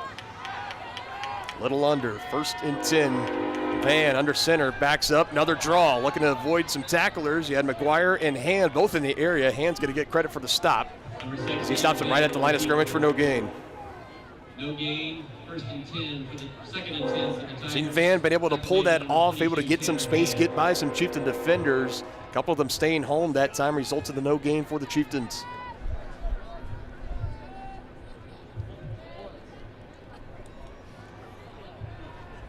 Play call coming in from the sideline. Tigers breaking the huddle. Receivers going to go out each side, 2 of them to the near side. We got Ryder Newton in a 3-point stance. A hand off here, fancy design. Gomez able to break a tackle, can't break another. And I believe they wrapped him up just before he could pick up a first down. He got 9, so 3rd and short. Ball carrier number 4, Brody Gomez. Nifty play design there for the Tigers, as Gomez was nearly able to break it off for a 10-yard carry, but he'll settle for 9. High percentage, 3rd down and 1 up here now for the Tigers. That looked like that little play that Mahomes does to Kelsey, that little flip in the middle of the field. Van just going to keep this one himself. Didn't need a whole lot, and he's going to get it. Another gain of 2. That offensive line getting behind him and pushing. And that'll keep the drive alive for Fort Scott. Tackle made by several of the Chieftains. It's enough for another Tigers first down. And now, well, you got Lennox Van now. Oh, I thought he was coming over to the sideline initially. He's just getting the play call from head coach Bo Graham. You can tell he's a little either fatigue kind of setting in, or maybe he looks a little winded. The kind of bumps and he's taken in this game. He's taken plenty. One of the leading carriers in this game, right behind Gomez. That was his 10th carry that last time. Pressure coming from McGuire, flushing Lennox out, breaks away from Kendall Smith, throws it down the field, and it just goes incomplete. Kendall Smith inches away from collecting a postseason sack. Instead, Van able to spin out, and it'll be 2nd and 10 again. 1:41 on the clock till halftime.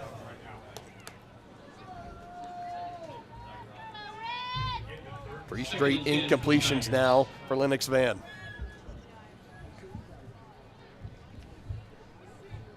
Have a great one brewing here on Tonganoxie Sports Live. 12-8. Chieftains with the lead. Looking to get a stop here on defense. Tigers putting the drive together in Tonganoxie territory. 2nd and 10 coming up at around the Tonganoxie 41-yard line. Van again under center, hands it off to Newton, right off the gut, plenty of space. Ryder Newton trying to make something happen, upended by Todd Brown, flashes the first down sign as he takes it from the 41-yard line past the 20 and into the red zone again are the Tigers. Oh, just shy of the 20. About a 19-yard carry on the ground for Ryder Newton. Depth perception gets me again here in the press box. Well, that turnover by the Chieftains really hurt. This could really loom large here. Gomez in motion, toss it out to the right side, has some blockers, gets by a man. Gomez will take it into the end zone. 22-yard touchdown for Fort Scott. And the turnover for the Chieftains results in 6.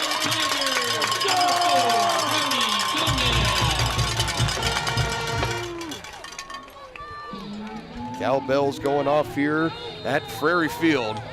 Their Tigers back with the lead. Now up 14-12. And looks like they will stick the offense out there. They're going to continue to go for 2.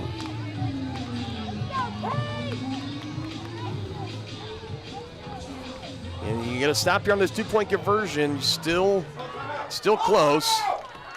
Be the difference between Lennox looking for somebody, deflected. Brady Martin able to get a fingertip on that one. And that is a big play made by the Chieftain defense, as it will keep it a 2-point game, 14-12. Chieftains will have a 1:05 and all 3 timeouts to try to put a drive together and make something happen before halftime. Chieftains will also receive the second half kickoff. That is worth noting.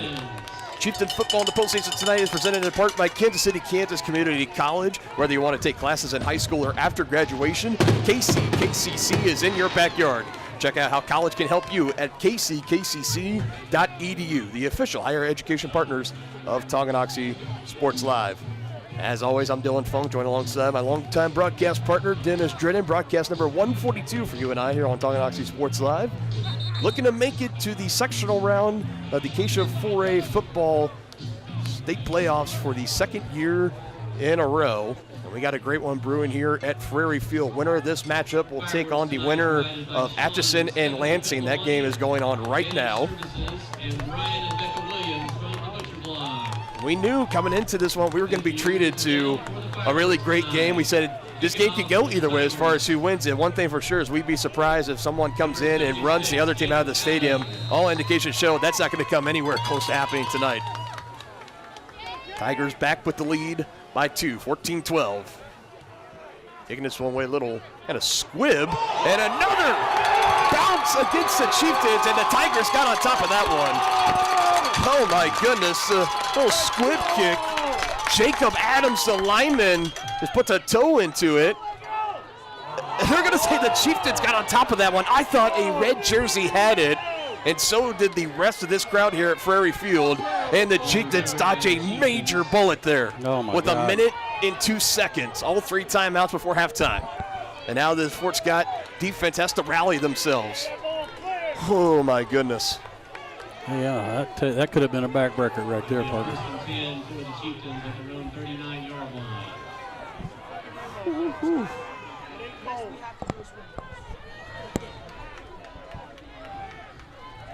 Fourth drive for the Chieftains.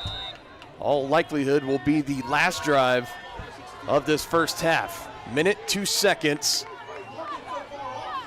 Looking to go 61 yards for the touchdown before halftime. Elijah Holthouse comes set on the left side. Play action, Talon to throw, a little bit low, can't scoop it, Gardea, incomplete. Another incompletion here for Talon Langford. Say he was intended for Todd Brown, but it was Alex Gardea in on the stop. Todd Brown also was in the area coming over the middle of the field. Pass coming up a little short of Alex. Goes 2nd and 10, still from their own 39-yard line. Quarterback keep. Talon able to break one arm tackle, getting near that sideline, plays it, and is brought down aggressively by big Luke Harris. And is stopped at the 45-yard line. Still a decent carry for Talon, but we will have the first timeout of the game burned here by the Chieftains after a 6-yard carry on the ground from Talon Langford. A big 3rd down and 4 coming up here after this quick timeout. You are watching Chieftain football on Tonganoxie Sports Live. Inviting, connecting, serving, and growing. That's Grounded Coffee House in downtown Tonganoxie. Enjoy the best cup of coffee in town 6 days a week and pair it with freshly made from scratch pastries, muffins, cinnamon rolls, and so much more. Plus, check out their beautiful event center, Grace Hall. Perfect for your next gathering, celebration, wedding, and party. All profits go towards local and international charitable projects and organizations. Drink local, support local at Grounded Coffee House. Place your order for dine-in or carry-out at groundedcoffeehouse.tonganoxie.org.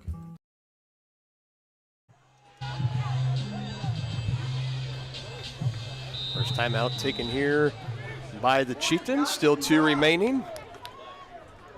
That's going to hinge on what happens here on this play. 3rd down and 4. They're going to go through the air, over the middle, behind Todd Brown, and it goes incomplete. That's the first 3rd down the Chieftains have not been able to convert, and they will bring on the punting unit here, not wanting to go for it.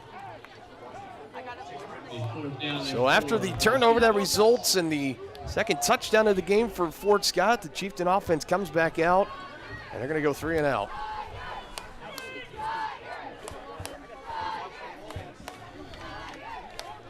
And that light rain just consistently continues to fall here in Fort Scott. We saw it maybe play an effect to that fumble earlier by the Chieftains. Talon scooped this one off the turf. Line drive punt.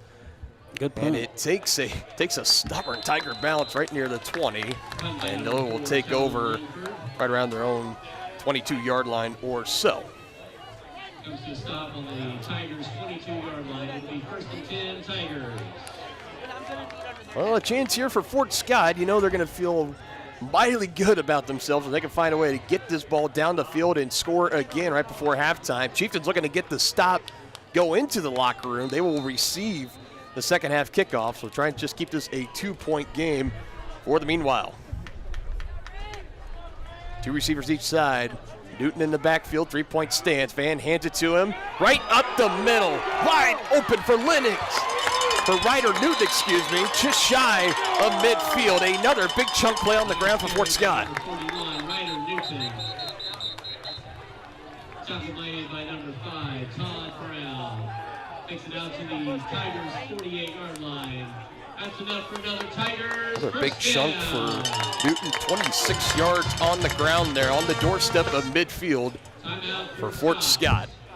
Still holding on to that 2-point lead. Again, Chieftain football brought to you in part by our friends over at Crookham Construction, performing a wide variety of concrete construction and special project services throughout the area. They're hardworking people with small-town family values. Find more information at crookhamconstruction.com.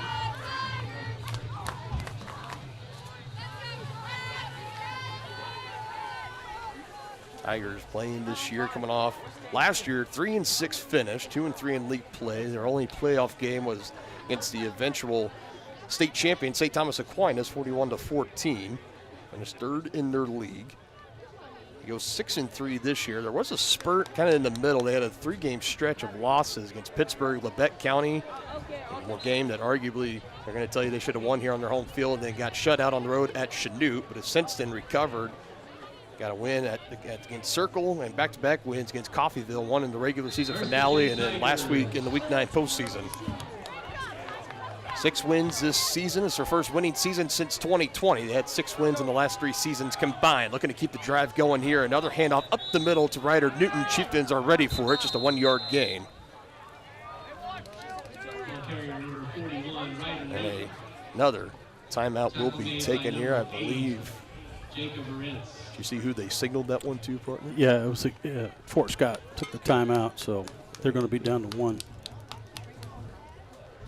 Thank you very much. Get that updated on here. We'll keep it here for the time being. 24 seconds on the clock. Right near midfield is Fort Scott. And, indication, especially with this rain and stuff, this is going to be touchdown or bust in these final few seconds for the Tigers. Now 1 timeout remaining, 2nd and 9 coming up here. What do you think's been the big difference from the first drive of this game for Fort Scott? Had a hard time. They went 3 and outs. Now, since we've seen the running game really get going, do you think there's been a big difference as far as the success that they've been finding lately? Execution at the line of scrimmage is what I'm saying. They're opening up holes where before Tonganoxie was able to rally to the ball before the carrier got to the second level. After another timeout for the Tigers, it'll be second down and 9. 2nd and 9 at their own 49-yard line.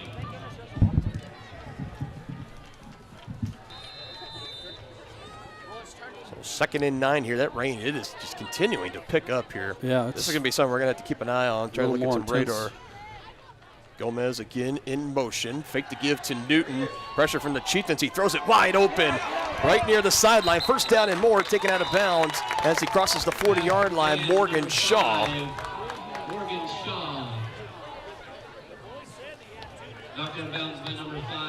He takes that for another good gain for Fort Scott.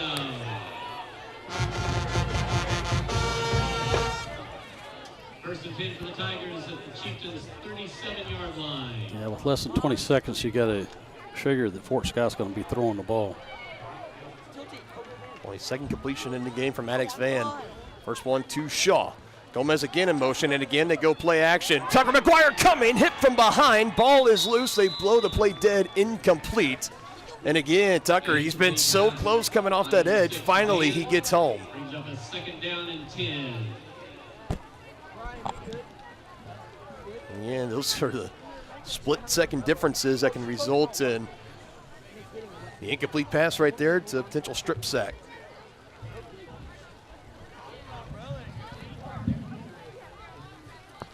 Continuing to check on our camera, make sure it's staying out of this rain. Looks like it's doing it right now, so happy about that. So far, so good. Crowd mic, on the other hand, we'll have to bring that in a little bit later on. Still a 2-point game, playing here in the rain as Maddox Van up the middle, slides late. Lennox Van, excuse me. Just shy of the 20-yard line. And the 3rd and final timeout's going to be taken here for Fort Scott. Still enough for a 1st down. I don't know if Fort Scott has a field goal kicker or not. Well, that's what I'm saying. They've gone for 2, so my indication is going to say no. Yeah. But again, it's hard enough to execute the field goal at this level, playing in this rain right now. And you can. Yeah. People in the stands, umbrellas are starting to come out, ponchos are coming on. Nobody's leaving by any means. This is a highly anticipated football game taking place here tonight, but that rain has picked up. Yeah, you as the designated weatherman between the two of us, you're going to have to look at your radar. Yeah, they did and check this out. They did not call for rain on the weather app. Well, somebody messed up. In fact, they said rain would be ending by kickoff, but obviously the app missed that one. Again, just a further indication of who's got the best running game in this kind of weather is usually going to come out victorious. And so far, you got to give that edge to Fort Scott. No question. It is really coming down now. 11 seconds. 1st and 10 on the run from Van. Toss out here. It's going to be a double pass. Looking to throw it into the end zone. And he breaks it in. Little trickery pays off for the Tigers. Gomez down the field, and he finds his man. Oh, that's Trace Metcalf from 26 yards out.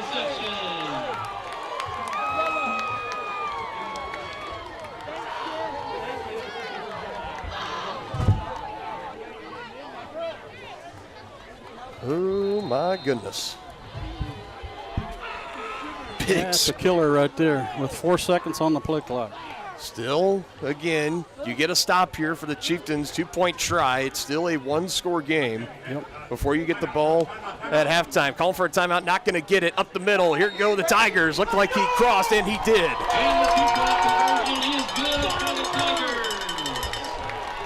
22-12, lead is now 10 for Fort Scott.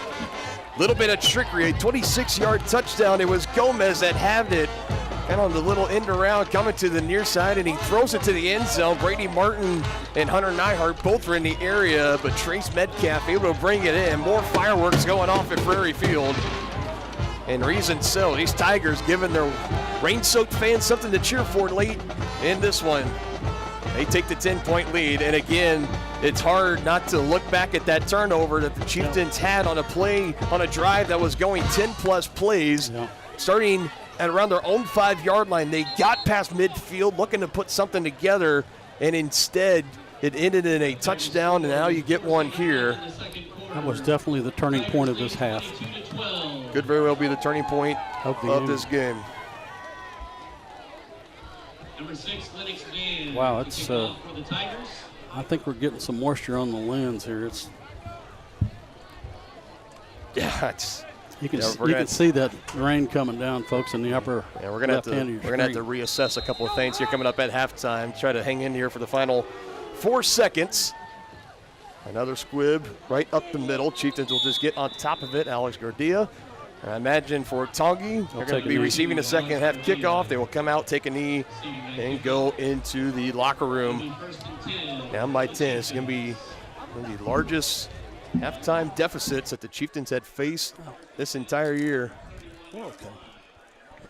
Yeah, we will shuffle some things around, so stick with us here on Tonganoxie Sports Live. We will have everything back up and going coming out of the first halftime break. Hold this for a second, please. And that is how the first half comes to an end. Your score, Fort Scott 22, Tonganoxie 12. A little bit of second half trickery for the Tigers, give them a 10-point lead. We're going to break down this first half and more coming up in the White Birch Property Realty Executives Halftime Show.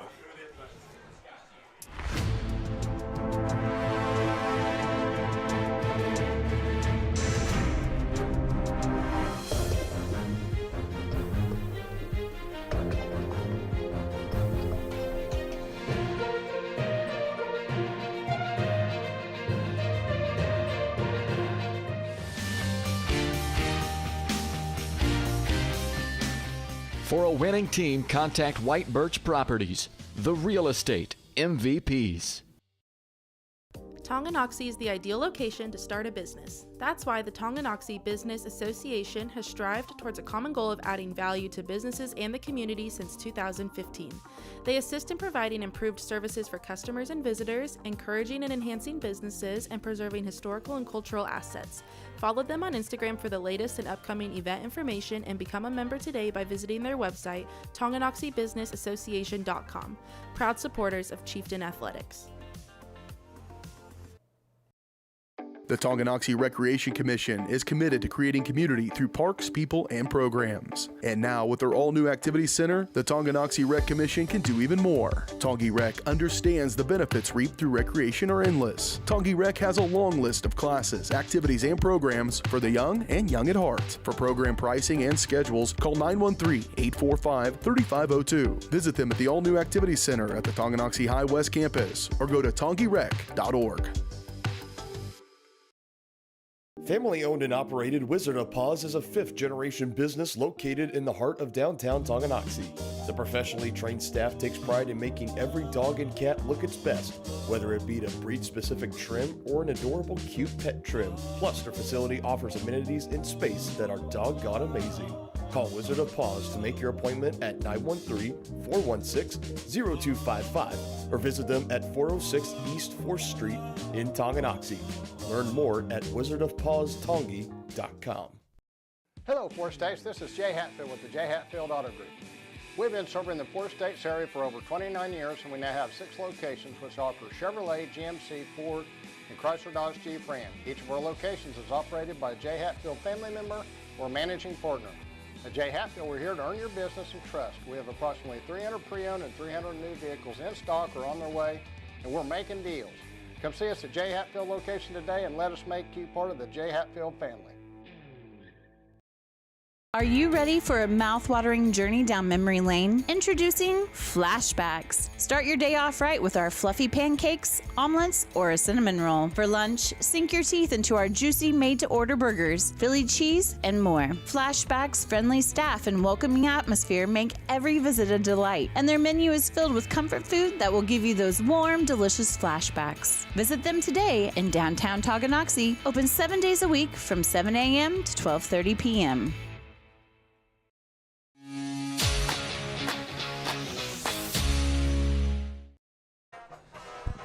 Welcome in, folks. This is a different sight than it was at the start of the game. It was a fairly beautiful November evening from historical Fort Scott, Kansas. It has now turned into a little bit of rain showers. We got Dennis Drennan right now getting the weather forecast for us. We'll wait for him to return, but you're watching the White Birch Property Realty Executives Halftime Show right here on your home of the Chieftains. Tonganoxie Sports Live. White Birch Properties and their team are ready to help lead you to success in the real estate game. Visit them at 1203 State Avenue, Suite B in Tonganoxie, or call 913-417-1007. Dylan Funk here alongside everybody. Thank you for joining us tonight here on Tonganoxie Sports Live. If you made the drive, or if you didn't make the drive down here to Fort Scott, whether you just couldn't make the drive or if you just wanted to stay home and be drive, we do not blame you either way. We're so glad you could join us here, bringing you Chieftain playoff football for free on YouTube. So this has been quite a game. In case you're just now joining us, your score, Fort Scott 22, Tonganoxie 12. And this started with the Tigers getting the ball first and going 3 and out. Chieftains get the ball on their first drive, and they go and score on a 56-yard touchdown pass, Talon Langford to Todd Brown. And from there, it was on. Fort Scott would then get the ball back on a long sustained drive itself that would end in a 13-yard touchdown from Ryder Newton. Key thing to bring out here, Cody Lobb missing his first extra point of the season on that opening touchdown. So it was 6-0. Tigers going for 2. Indication is they do not have a place kicker on this team, but at least when it comes to field goals and extra point tries. So they have been going for 2 every time, and they converted. It was a pretty great play from their quarterback, Lennox Van. He was rolling around, avoided a couple of Tonganoxie defenders, and he found his running back, Colton Rogers, in the end zone for 2. That put the Tigers up 8-6. Chieftains get the ball back, and again, it's another touchdown. 51 yards, Talon Langford to Todd Brown, over 100 yards receiving and throwing between those two just in the first quarter for a pair of touchdowns. Chieftains would go for 2, and they would not be able to convert, so that made it a 12-8 ball game. Tigers back on the field. They were driving. Chieftains got a big stop thanks to the only penalty in the game so far, a holding call on Fort Scott. So that would force them into a 3rd and 17. Weren't able to convert. They punted it away.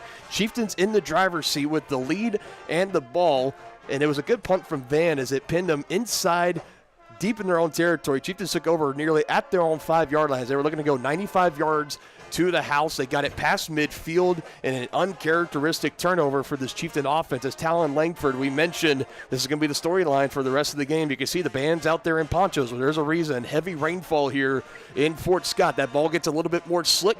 Talon Langford put it on the ground, wasn't able to recover it. Tigers were able to take it over, and they went down the field and scored a touchdown and took the lead. Chieftains, under about a minute to play in the half, went 3 and out, punted the ball back, and you just saw it there at the end of the second half, a little bit of trickery, a 26-yard touchdown pass from Gomez as he was able to find his man down the field for the touchdown. Sorry, trying to let people in here into the press box for trying to get out of this rain here tonight. But again, trickery. 4 seconds left on the game clock. That was perfectly executed for Fort Scott, knowing that they were going to kick the ball away to start the second half to the Chieftains. Now down by 10, 22-12. This is a position Tongi hasn't found themselves in pretty much this entire season as far as being down by double digits. Outside of the Baser-Linwood game, they have been at least either tied, leading, or within a score going into the halftime locker rooms. That is not the case here tonight in the 4A regional finals, one of 4 that are happening right here in the east side of the Acacia bracket. When we return here in the White Birch Property halftime show, we're going to try to give you guys some stats to this game for the Chieftains and the Tigers, as well as try to get some scoring updates from the other games happening around the East bracket. All that and more coming up here on Tonganoxie Sports Live. Stay with us. Make the landscape of your dreams a reality with a stop at Oak Creek Nursery and Landscape. Just 15 minutes outside of Tonganoxie, come explore their full nursery of plants, trees, shrubs, annuals, and perennials. Learn from their certified specialists about proper seeding, watering, planting, lawn treatment, and so much more. Visit their website to enroll in classes, preview upcoming events, and request an estimate for your next project. Or give them a call at 913-351-5296. Oak Creek Nursery and Landscape, your one-stop shop for outdoor living. Ridge Med Spa in Tonganoxie is more than a destination. It's an experience designed to redefine radiance and inspire success. Dr. Mark Peterson and Laura Snow facilitate and encourage both providers and clients to live life to the fullest by investing in themselves. Their new space offers services for medical weight loss, IV nutrition, laser hair removal, laser skin rejuvenation, hydrofacials, and Botox. Visit ridgemedspa.com to book your appointment today in Tonganoxie. Illuminate your beauty. The same look and location of a classic drugstore with the services and supplies of a modern pharmacy. That's what you'll find at the Downtown Drug Store in Tonganoxie. Of course, Downtown Drug is the local choice for your prescriptions and health needs, but did you know they have the best selection of Tonganoxie Pride and Chieftain game day gear in town? And a whole lot more. Cards, gifts, home decor, and even the best way to satisfy that sweet tooth. The Downtown Drug Store. Call 913-369-3800 or visit them online at thedowntowndrugstore.com. Has your furnace left you out in the cold? Pipes plugged? Are you underwater with your water heater? If so, you'll be glad you called Ladd. Ladd Service Company in Tonganoxie has been your heating, cooling, and plumbing specialist since 1986. Ladd is your dealer for top quality brands like York, April Air, and Wolverine Brass. Plus, they maintain and service all other brands. Schedule your appointment by calling 913-369-3509. Visit laddserviceco.com to see why you'll be glad you called Ladd. Midwest Chiropractic Center is a friendly and caring clinic providing comprehensive care for your chiropractic, rehabilitative, and fitness needs. Upon entering one of our offices, you are treated like family. The staff cares about your health, and their approach to care proves it. With 3 locations in Tonganoxie, Lansing, and Bonner Springs, plus some Saturday hours, Midwest Chiropractic Center is dedicated to offering affordable, gentle chiropractic care. Midwest Chiropractic Center, getting you back to active. For more than 15 years, Lynch Real Estate has been a leader in the KC Metro. Hi, I'm Dan Lynch with Lynch Real Estate, inviting you to come let us prove to you why Lynch Real Estate is a name you can always trust. Dan and his team have built a reputation for unparalleled customer service and satisfaction by building lasting relationships. Learn more about Lynch Real Estate at lynchresidential.com or give them a call at 913-369-3000. Whether you're a first-time buyer or a high-end seller, I'm here to make it happen.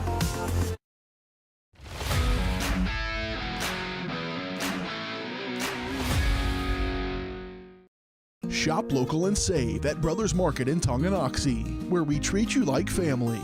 Brothers Market has great everyday deals throughout the store. Enjoy fresh cut steaks from the meat department, the freshest fruits and vegetables from the produce aisle, and savor the flavors from the bakery. Check out their weekly ad to get the best deals on what you need. From apples to aspirin, Cool Whip to cool crisp lettuce. Brothers Market, open daily.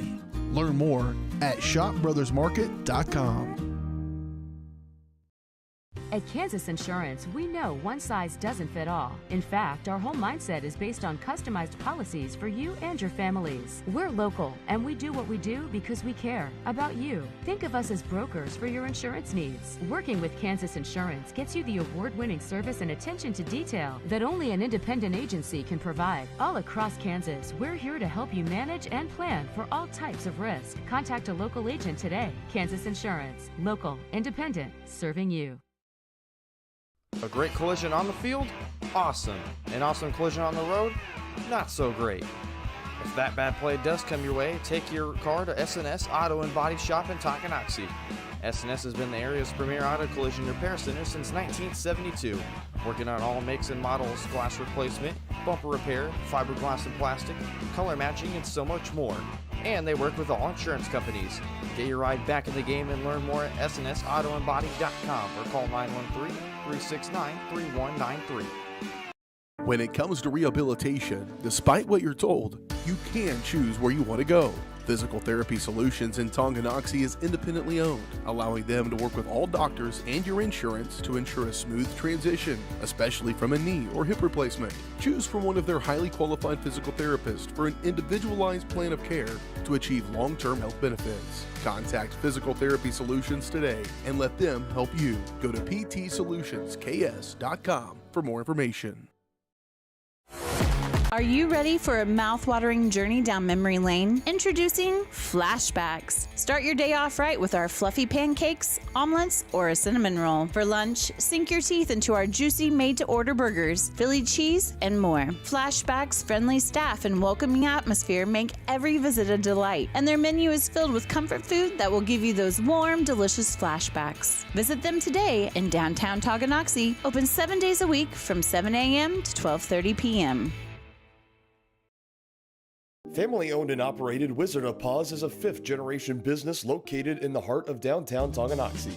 The professionally trained staff takes pride in making every dog and cat look its best, whether it be to breed-specific trim or an adorable, cute pet trim. Plus, their facility offers amenities in space that are doggone amazing.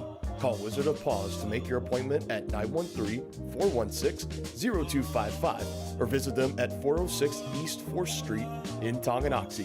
Learn more at wizardofpawstongi.com. Hello, Forest States. This is Jay Hatfield with the Jay Hatfield Auto Group.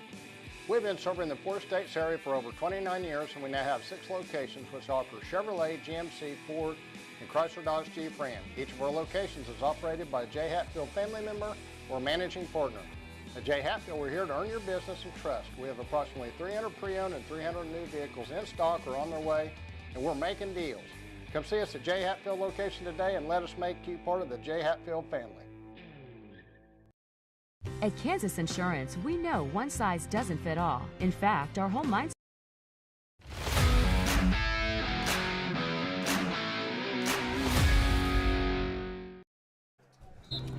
Thank you, everyone, for hanging around with us. Had to make shifting some things around just a little bit here, but we're ready to go close to about the second half. Both teams out in the field warming up. You're going to a couple more minutes. Again, you're watching the White Birch Property Realty Executives halftime show. You visit them at 1203 State Avenue, Suite B in Tonganoxie, or call 913-417-1007 as their team is ready to help lead you to success in the real estate game. Pulling up here, trying to scroll through and get some scores around Kansas right now, and these are the most updated. I'm just going to go down and call them as I see them. We were keeping an eye on that game just south of us, Chanute and Ottawa. They're also playing in the rain, I imagine. Chanute up in that one, 16-0 against Ottawa. So Cyclones behind in that one. Continuing to look through, I heard one where Lansing was up by a pair of scores against Atchison as the Lions were shutting out the Phoenix. So again, we'll continue to keep a close eye on that one because the winner of that matchup will take on the winner of this matchup right here between the Chieftains and the Tigers. Chieftains getting ready to receive the second half kickoff. We had Mill Valley up by a touchdown earlier. Haven't seen a most recent update yet on that one. Again, we'll continue to check these out and pass them along as they roll in here, but the important one to keep an eye on is the one right in front of us. Tonganoxie 12, Fort Scott 22. Chieftains will receive the ball to start the second half. And how about some keys to the second half here, brought to you by First Security Bank? No more turnovers. It was so costly, as we talked about off the air, partner. That turnover there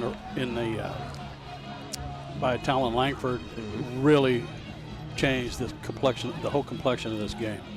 Did, and that was a point. Again, Chieftains, you're up by 4 points. You're putting a drive together. If you finish that off with a touchdown, or even if you send, this is, of course, hypothetical as we're looking back. Maybe you send Cody Loudlaw for a field goal. I doubt it, but still, any score there for the Chieftains, especially a touchdown, that would have just flipped this game on its head. But instead, that turnover, which we had mentioned, Chieftains now -1 in the turnover margin just in this contest, that could very well be the difference. And so far, as that has granted an extra two scores.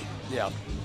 2 scores to the Tigers. I mean, one of them resulting in the turnover, the other one, they got the 3 and out, which that wasn't a good offensive drive either. You wanted to see at least maybe drain a little bit more of the clock, but also give credit to the Tigers coming on their last scoring play. There was 11 seconds, and they were still quite a distance out, 26 yards to be exact, and they went with the trick play that they've been saving maybe in the back of the playbook for scenarios like tonight, and it worked out for them. So now it's about, for the Chieftains, how do you come out and how do you respond? We took a look at the radar. Like we mentioned, rain started at about second quarter of this game. It started off light. It really picked up there. Now it's just kind of back to a light, consistent fall. Yeah. And again, in these kind of games, this is where whoever the team that can come in and run the football the best, it's usually going to be the team that comes out on top and with a 10-point lead. And so far, the advantage on the line of scrimmage, it's really hard to see an outcome where Fort Scott maybe isn't victorious in this one. We'll wait and see, but one thing we do know is this first drive here by the Chieftains, it's really going to set the tempo for the rest of the game. This first drive is huge.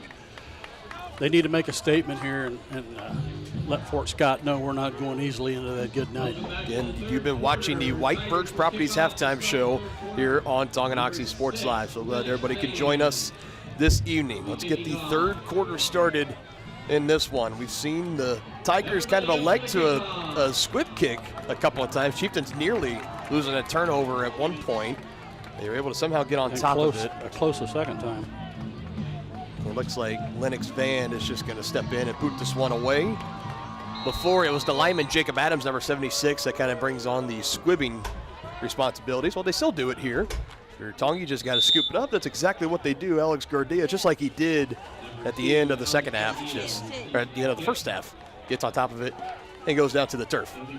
Oh, so crucial drive here for the Chieftains. You got to potentially really, in a playoff game, start of the second half, you're down by 2 scores. You got to treat it like this is the season right here for the rest of the way out. And the rain has really let up now.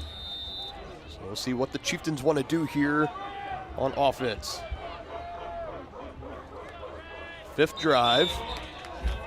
And just like that, whistles early. We talked about only 1 penalty in that first half. It was against Fort Scott, and this is going to be the first of the game on a false start for Tonganoxie. Backs them up an extra 5. Yeah, that's not what you want if you're Tong. You come out and go from a 1st and 10 to a 1st and 15. First down and 15.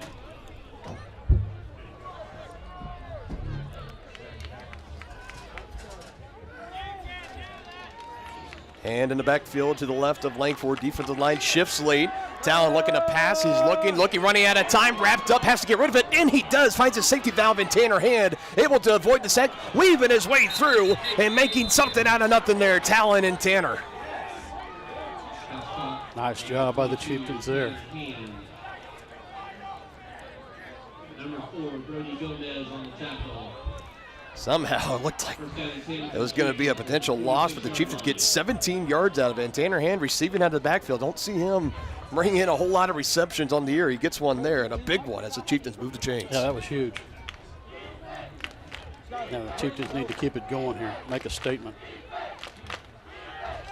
Back again to passing again with a head of steam. Todd Brown, he collected 2 in the first quarter, racing down the sideline. 10, 5, kiss him goodbye. What an answer for the Chieftains. Boy, did they need that.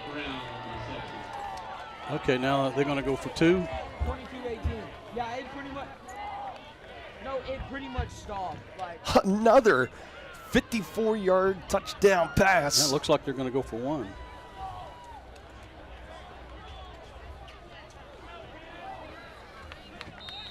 Looking to bring it back to a 3-score game. And now, so Schmidt's coming on. He's going to snap it back. Mark Geiger in on the hold. Cody Lau looking to split the uprights. This can be tricky with a wet ball.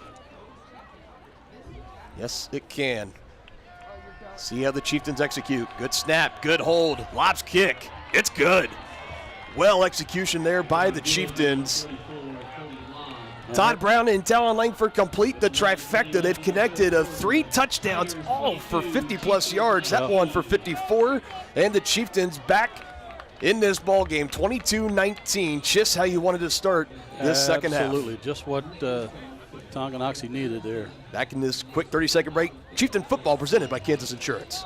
At Kansas Insurance, we know one size doesn't fit all. In fact, our whole mindset is based on customized policies for you and your families. We're local, and we do what we do because we care about you. Think of us as brokers for your insurance needs. Working with Kansas Insurance gets you the award-winning service and attention to detail that only an independent agency can provide. All across Kansas, we're here to help you manage and plan for all types of risk. Contact a local agent today. Kansas Insurance. Local, independent, serving you.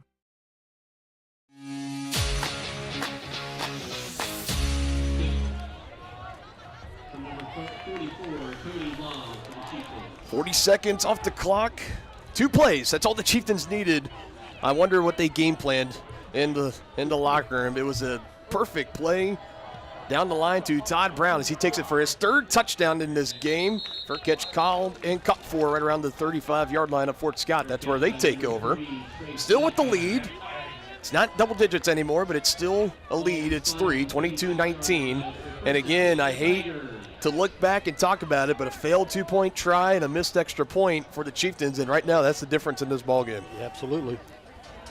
So we'll see how the rest of this game shakes out here. One thing we know for certain, win, lose, doesn't matter. This is going to be one heck of a finish happening tonight on Tonganoxie Sports Live. Let's see if the defense can make a statement here and get Fort Scott off the field. Tigers have scored on 3 of their last 4 offensive possessions. End around by Gomez, trying to get around the edge. That was Tucker McGuire to set the edge nicely, forcing him to keep bouncing it out. Chieftains there as the cavalry arrived, and a loss on a first down play here for the Tigers as they go backwards. About a 4 or 5 yard loss. For Gomez, who's had a great game on the ground, 8 carries, 68 yards, and a touchdown. Also has a passing touchdown in this game as well. And he loses 4 this time. Zach Fisher making his way off the field for the Chieftains. 2nd and 14. Chieftains have the Tigers behind the sticks. Ryder Newton in the backfield. Gomez again in motion. Van had it on the ground for a moment. That ball is slick. Chieftains get back there, and it's Blake Riedel that trips him up after he had a hard time getting a hold of the snap. And the Tigers going in the wrong direction. Well, you couldn't have scripted it any better if you're the Chieftains.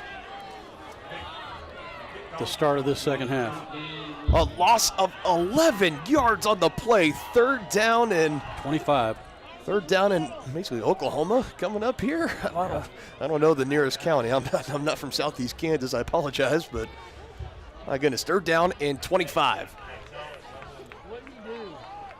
Chieftains have to be aware here, looking for the big play potentially through the air. 2 receivers near side, one at the top. Van looking to pass. Jailbreak, they dump it down. It's not going to matter. And a disastrous 3 and out here for Fort Scott. Not the way you know they wanted to start the second half. Now Chieftains getting ready to get the ball back, a chance to take the lead. Like we said, partner, this is exactly what the Chieftains needed.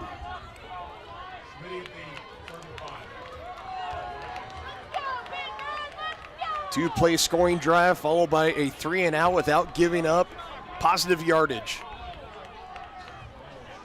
Long snap. Van having to run here. Little bit of trouble. Throws it down the field and it goes incomplete.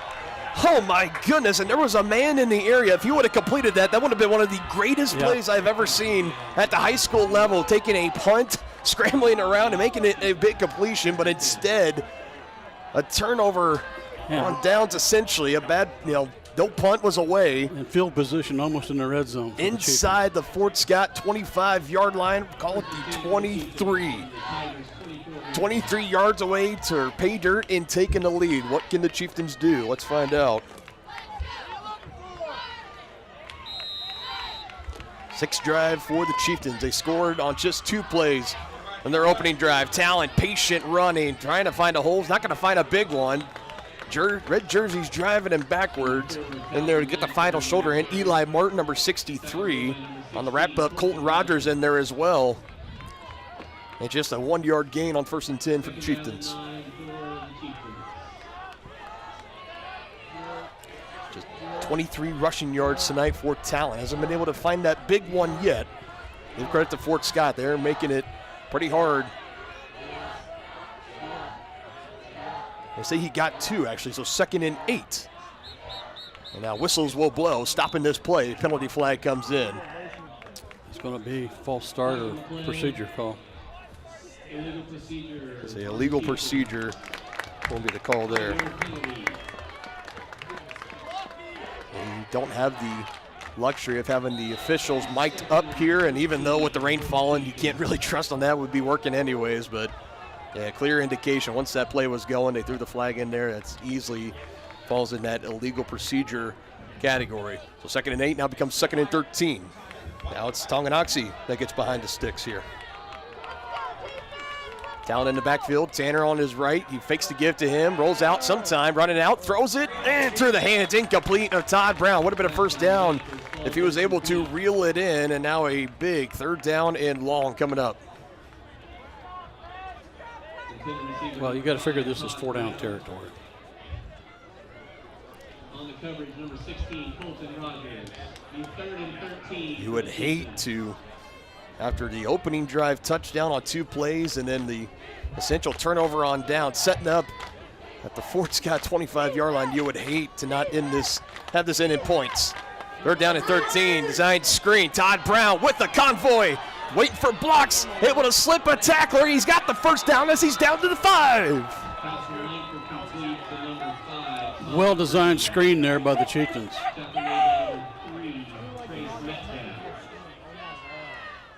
First down and goal for the Chieftains. Woo-hoo-hoo. Well done. Todd Brown on his way to a career night tonight. Another 21-yard reception. Coach Schroyer sees something. He audibles, sends it into Talon. Let's see what they run. Goal to go at the 5. Handoff left side. Tanner Hand, patient running. Getting close to the goal line. Is he in? They're going to call him down at about the half-yard line. Half a yard away from punching it in and taking the lead are the Chieftains. They're going to get to the hand, get to the line. Might give it to the hand. Let's see. Number 22, this is where you shine. Give it to him. Up the middle, dives in. Touchdown, Tonganoxie. No, are yeah, they're calling yes, okay. Touchdown Chieftains. Ball carrier number 22, Tanner Hand.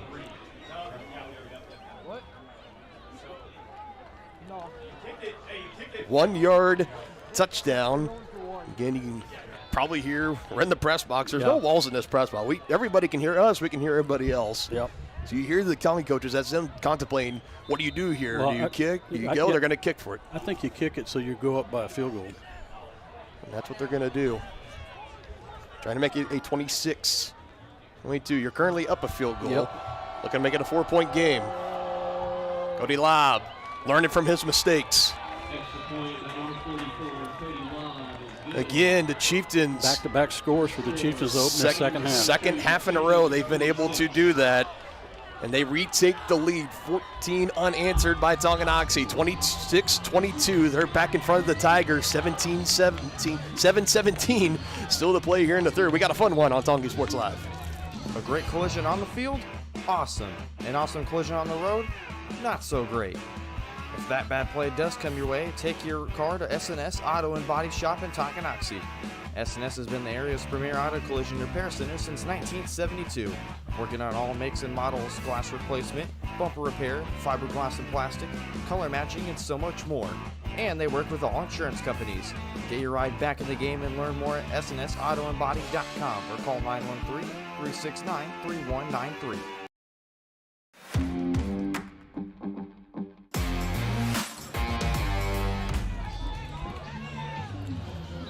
Boy, have you and we've been so spoiled over the past year with our share of great playoff football games to call. Another pooch kick from Lobb this time. Tigers will take over at their own 36-yard line. And it looks like we're going to be treated to another great one here. So in case you're just now joining us, we come out of halftime. Tongi is down 22-12, down by 10 points. They answer with 14 unanswered in this quarter alone. The first possession, 2 plays. They go the distance, 54-yard touchdown pass.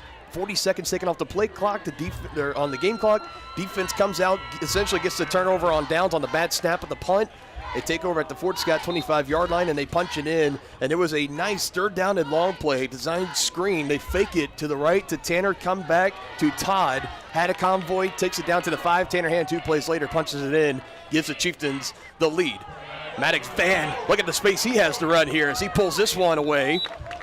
Coming on for the tackle, Todd Brown. He's been the busy man tonight. And a good run here from the senior quarterback for the Tigers as he takes the nose of the football at their own 45-yard line, a gain of 8.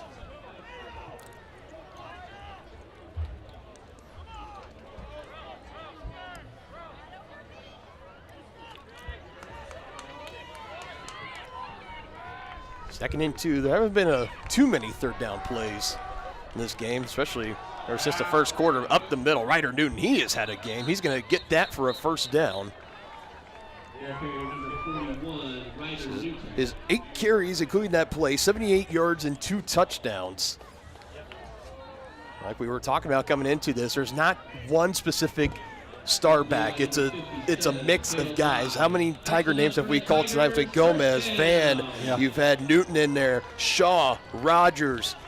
There's been a lot of people getting into the mix tonight for the Tigers, and Ryder Newton setting himself apart, having a game, and he picks up the first down there. 1st and 10 for Fort Scott. Van looking to keep it, following his blockers, and another good carry into Chieftain territory.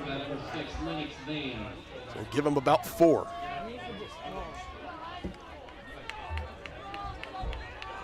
Tackle made by number 57, Cale Dye. 8th drive of the game for Fort Scott.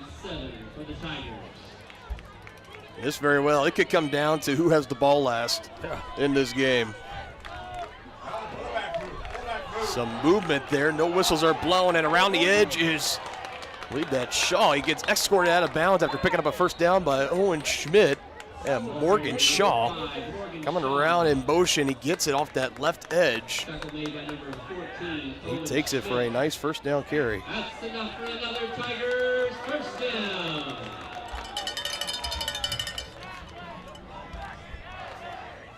Tigers have the ball on the Chieftains' 41-yard line. Both those carries have been close for about 10 yards or so. That'll help the yards per carry average there for Shaw. Trying to help his team reclaim the lead after seeing the Chieftains score 14 unanswered. 2 on the play clock, now 1. They get it off, and a handoff up the middle here for the Tigers. And a convoy of Chieftains able to drive him backwards. And getting the carry this time, that's Brody Gomez. Tackle made by number 22, and then others, Tanner Hand. Second down and 7. That offensive line anchored by Luke Harris for the Tigers. They have been opening up holes all night long for no matter who's been carrying. If it's the quarterback, Van, if it's Gomez, Newton, does not matter. Shaw around the edge. They have done an excellent job tonight of controlling at the line of scrimmage. There's only 5 seconds on the play clock, folks. 3, 2. Fort Scott might have to take a timeout here. Maybe they might get this play off. 0's on there, and a flag comes in. They didn't get it off. And right when it hit 0, the snap was coming back. Officials throw the flag, though. And you see it so often where they kind of give them a lenience of about 0.5 seconds, and then they'll throw the flag. That was a very close one. The right call, nonetheless. But a fairly tough one when it's kind of universal that if you get it off right when it hits 0, they usually let the play go on, but not in this case. Which I know that sounds weird for folks watching. So you mean they committed a penalty and they called it, but it's usually not called? It's just kind of one of those things. It's usually up to the discretion of the officials. It's a judgment call. And I mean right when that thing hit 0, flag was up in the air. Backs the Tigers up 5 yards behind the sticks. 2nd and 12. Van again under center. 2 in the backfield. He fakes to give. A rollout. Looking to throw down the field. Avoids the tackle from Riedel. Throw at the feet. And it goes incomplete. So he was looking for Ty Marbury, who couldn't quite scoop it up on the top of his cleat laces. It's going to bring up a big 3rd down. That's now the 5th completion in his last 6 attempts for Lennox Van. 3rd down and 12. And a big 3rd down and 12 here for Fort Scott. 3 of 6 on the night. 0 of 1 so far here in this second half. 4 minutes, 24 seconds in. Still left to play. Van to pass. It's a jailbreak. Elijah Holthouse has come alive over the last 3 weeks, and he collects his first postseason sack. Wow. Back there in a hurry. It's the underclassmen that have gotten in the backfield. The first sack going to Blake Riedel. That time it's Elijah Holthouse. He had some help, but he got there, had the bear hug, and he will force the Tigers to punt it away as we will go under 4 minutes here in the 3rd. Nice defensive stand there by the Chieftains. We've seen the presence of Elijah Holthouse off the edge grow pretty much since that Ottawa game. He had that breakout game against Ottawa. Didn't really have a whole lot of time to pad his numbers last week against Schlegel. He did have kind of that forced fumble on the sack in the first quarter of that game, and now he gets a huge sack here in the third quarter as the Tigers punted away. Chieftains with the football, 3:41 to go in the third quarter. And you could just feel the momentum from the end of the second quarter and now to where we are. It's been a full swing over to that Chieftain sideline. And it looks like the rain is just about stopped. Pretty close. You talked about on the way, you love November rain. Yes. You got it tonight. And Tanner Hand has the football along that right side. He takes it past the 30-yard line. A good carry on first down. He takes it for about 8. The Chieftains need here is a long, sustained drive that ends in a touchdown. Burn the rest of this third quarter and get it into the fourth. Ball control. 2 receivers coming near side. Brown and Marin's. Hand in the left in the backfield of Langford. They give it to him again. Testing that right side. Able to squirt his way through. Thought they might have stopped him right at the line of game, but he goes forward to pick up an extra couple.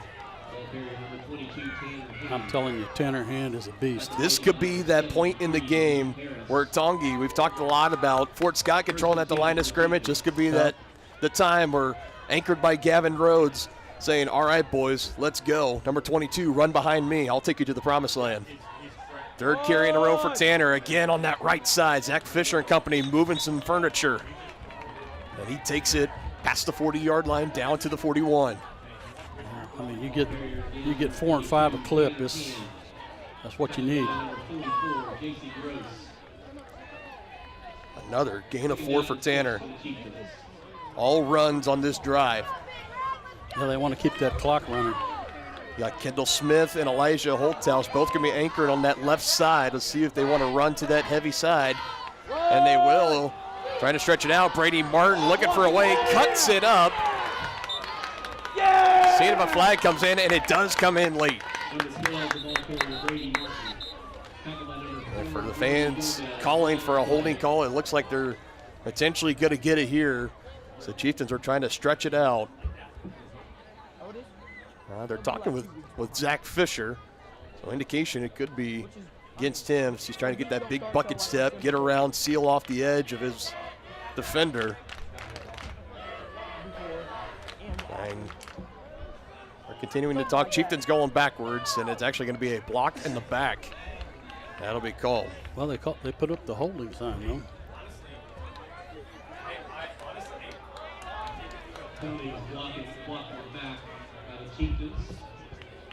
Third penalty of this game for Tonganoxie. 20 penalty yards, half of them right there on the block in the back. 2nd and 16. See if the Chieftains stick it on the ground or maybe go through the air. 2 receivers near side, 1 at the top. Hand in the backfield with Langford as he looks to pass. He's going to air it down, has Marins, and he hit him right off in the his hands. Fingertips. Incomplete. Would have been a big gain or potentially a touchdown. And it goes off his hands, incomplete. 3rd down and 16. Yeah, you got to catch that one. Wide open. He got behind Trace Metcalf. And that's the 2nd week in a row where Marins has done the job, gotten by his man. And we've seen him, he was catching those for the majority of this season. He dropped one last week, and he drops one here tonight. Nothing against the young man. He's going to get his fair share of receptions. That could be a big resounding one. They're going to slow things down. They're going to reset the play clock here. Boost it back up. Here we go. 3rd down and 16.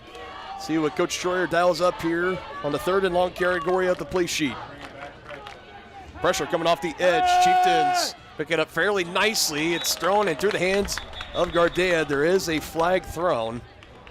This is against Tongi. They will decline it, and it'll be 4th down. And with the punting unit coming on, that appears to be the indication. So a Chieftain drive. Started out very promising. Was stunned by some penalties. Had a big drop down here on the near sideline.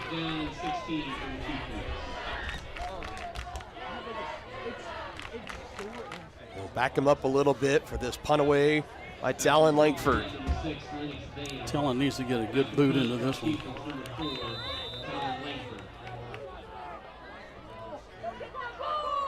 Chieftains have 4 of 6 on third downs tonight.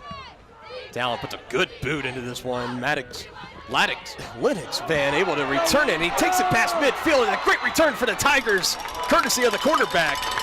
As he takes it up around the 35-yard line. Net yards taken there, not so good. A great starting field position for the Tigers as they now have control of the football. A little over a minute and a half to go here in a third, and a chance to retake the lead. Chieftains missed a big opportunity on that drive.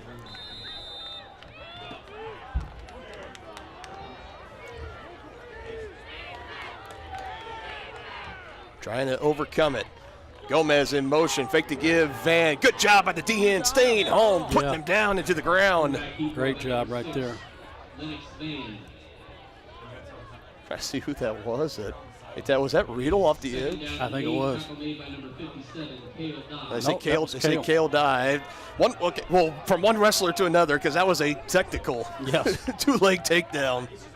I just couldn't quite catch the number as he was taking him down. Great tackle nonetheless. Holds Van to just 2 yards.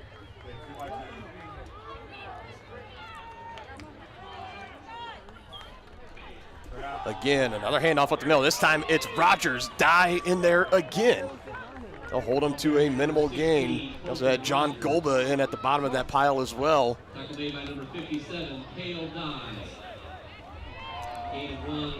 Not too many carries have gone to Rogers tonight. I haven't done this, just his third, and he's got 6 yards to show for it.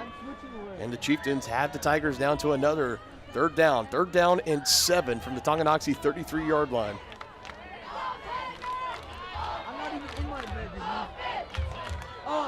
Rogers still in the backfield, goes to a 3-point stance. Van under center. Roll out. Has some time. Looking back towards the middle. Chieftains closing in. Couple of dive. Gets a huge block. Gets a absolutely huge block from Luke Harris. And takes it for a big gain. Oh my goodness. Tucker McGuire, he is slow to get up. Potential blindside block.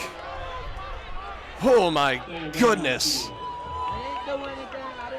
We'll step aside here as they tend to Tucker on the field here. Big gain for Van. 1st and 10 at the Tonganoxie 18 coming up when we return. Community minded and community strong. That's what you get at Community National Bank in Tonganoxie. Community National offers big city amenities with the personalization of a small town bank. They make banking easy with a 24-hour on-site ATM and mobile app that allows you to bank from anywhere. They offer great options on loans, checking and savings accounts, CDs, safety deposit boxes, and more. Stop by and let their friendly staff serve you at 231 North Main Street in Tonganoxie. Community National Bank, proud supporters of Chieftain Athletics. Member FDIC.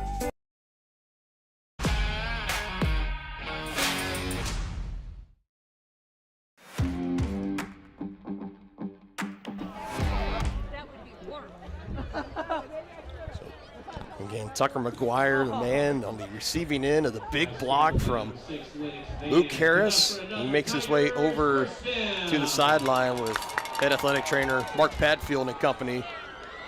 So they will continue to monitor him. Meanwhile, a big carry for Van off the scramble as he takes it inside the Chieftain 20 down to the 18-yard line. Gomez on the toss. Sidesteps one. Wrapped up and is brought down right around the 10-yard line. Down to the 10-yard line. Tackle made by number 78, Jackson Dominic. 3 down, 1 to go here. Fort Scott High School. Scores are up. Tonganoxie 26, Fort Scott 22. One of these teams 12 minutes away, barring any overtime, from moving on to the sectional round of the Acacia football playoffs in 2024. We got the conclusion coming up here on Tonga Sports Live, your home for Chieftain Athletics. Does your roof have possible storm damage? Looking to get solar panels? Or is it just simply time to get it inspected? That's where Balmer Roofing and Solar come into play. Balmer Roofing has a combined 40 years of experience with JAF Master Elite and Emerald Pro contractors. The Balmer family and their team are ready to give your house a brand new roof or solar panels at an affordable cost with a 50-year warranty. Life has mishaps and they want nothing but your customer satisfaction. Let them prove why so many of your neighbors choose Balmer for their roofing projects. To schedule a free inspection, call 913-845-5252 or visit them online at balmerroofing.com. Ridge Med Spa in Tonganoxie is more than a destination. It's an experience designed to redefine radiance and inspire success. Dr. Mark Peterson and Laura Snow facilitate and encourage both providers and clients to live life to the fullest by investing in themselves. Their new space offers services for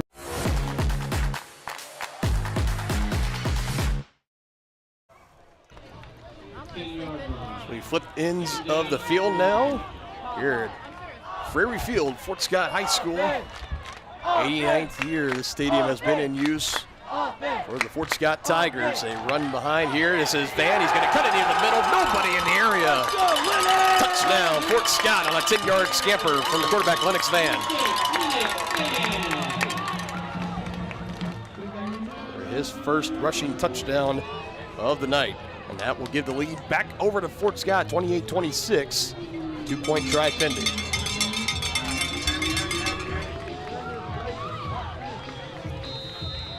Chieftain defense had him behind a 3rd and long. Scramble drill was busted open by a huge block from Luke Harris.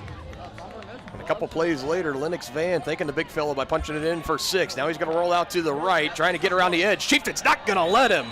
It's Blake Riedel again, diving in like a torpedo at the legs. And that's big because it keeps it a 2-point game right now, 28-26.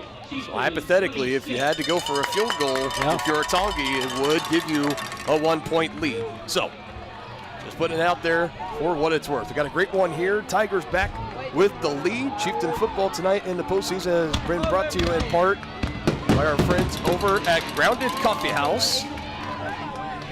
Downtown Tonganoxie, established in 2022. They serve great coffee with an even greater cause. To learn how you can help make a difference and to support, follow them on Facebook and check out their website, groundedcoffeehouse.tonganoxie.org.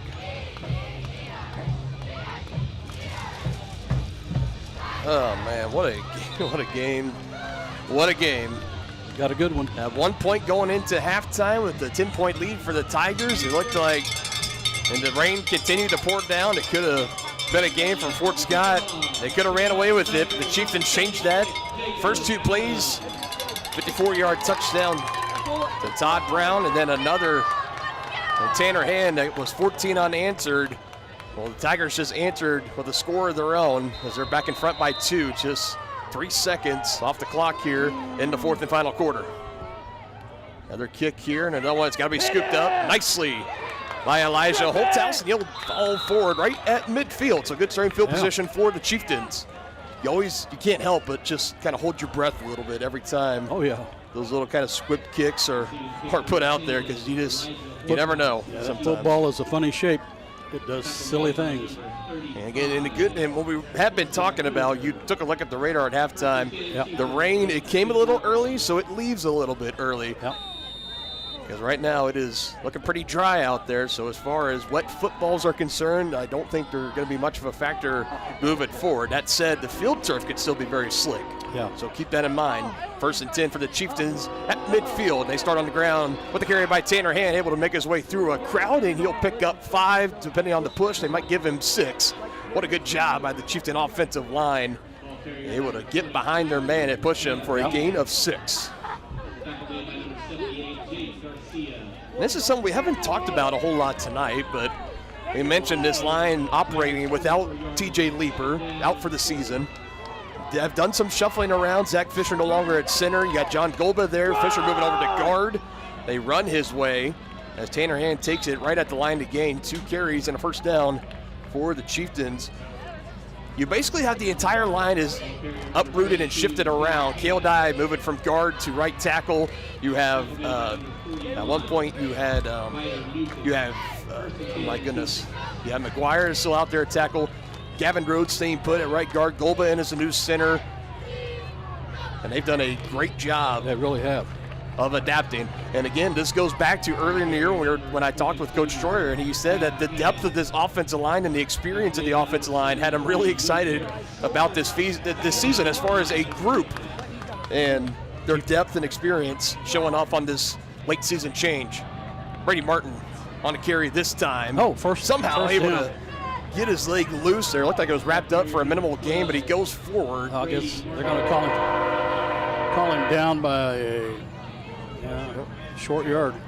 Chieftains going with some tempo here, trying to limit the substitutions for Fort Scott, trying to get to the line. And was Harris off the field? They say he was. Meanwhile, a first down carry here for the Chieftains as they take it to the Fort Scott 25-yard line.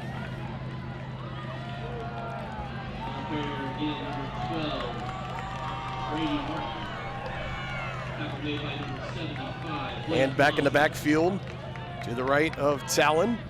Again, up-tempo offense for the Chieftains. Swallowed up and not a whole lot to, nowhere to go almost, but still able to make some positive yards out of it.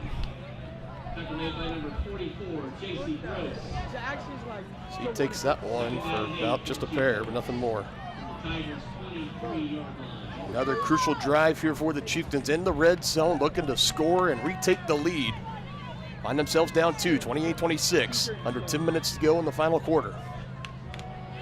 Two receivers to the far side. Hand off to Hand. Again, trying to keep it on the ground and attack. Tigers able to rally that time. Another fairly minimal game, able just to maybe get a couple. So you're looking at about a 3rd and 6, 3rd and 7 right here. Do you keep it on the ground or do you go through the air here, partner? I think they're going to throw it here. At the Fort Scott 22-yard line. Calling it 3rd down and 7. Talon keeps it as a lane. Talon got by the window and he's down inside the 5.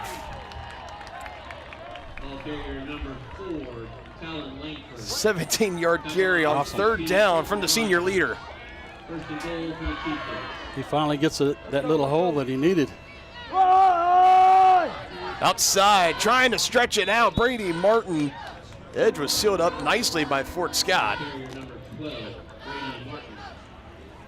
And again, liking the up-tempo here from the Chieftains. The play going out of bounds, or near the sideline. Didn't quite get out of bounds. Clock continuing to run. Yeah, he don't want to get out of bounds, I don't think.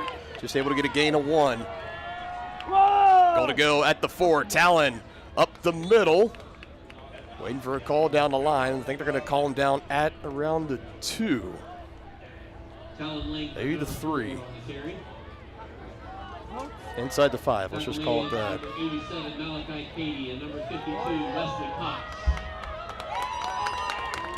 Again, to the line. Student body in the backfield. They go student body left.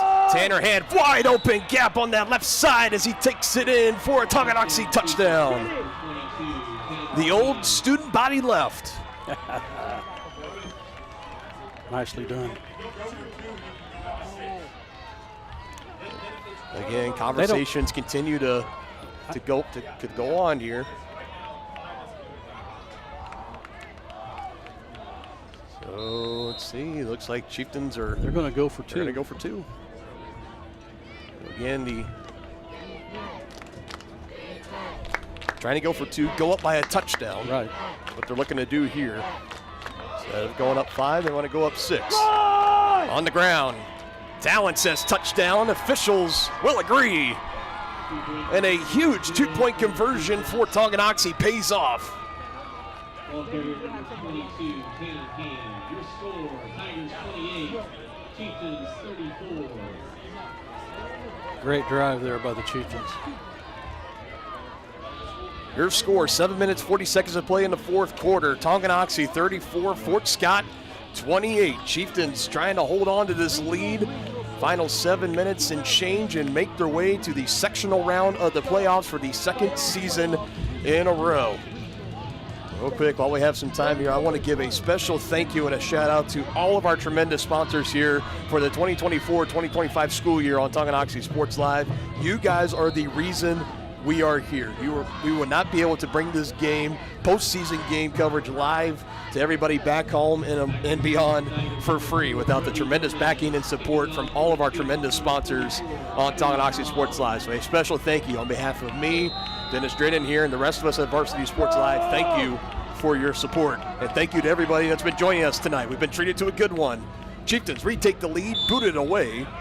Tigers will take over inside their own 30. Cody Loud getting a few extra yards into that one. The wind, it's still worth mentioning. It's really not a strong breeze, but it has kind of shifted where it's going from the Tongi sideline directly over pretty much to the Fort Scott sideline. Yeah, it's mostly, it was east-northeast, and now it's mostly north.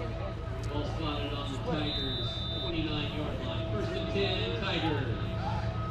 I'm sorry, it's east. It's basically a crosswind blowing directly across the field.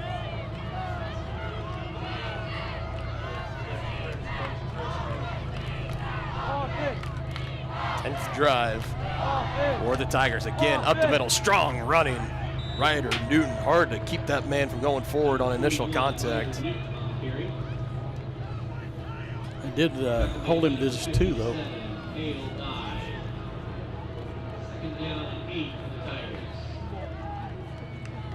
Gives me flashbacks last year of Colton Bruisman.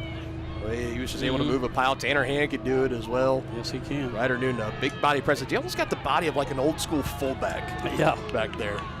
Big bodied bruiser. Toss out to Gomez, trying to sidestep a couple of defenders. Jackson Dominic able to make some contact for Tongi. Cavalry arrives and brings him down about a yard shy of the 35-yard line, and another crucial third down here for Fort Scott. They need 5 to keep the drive alive.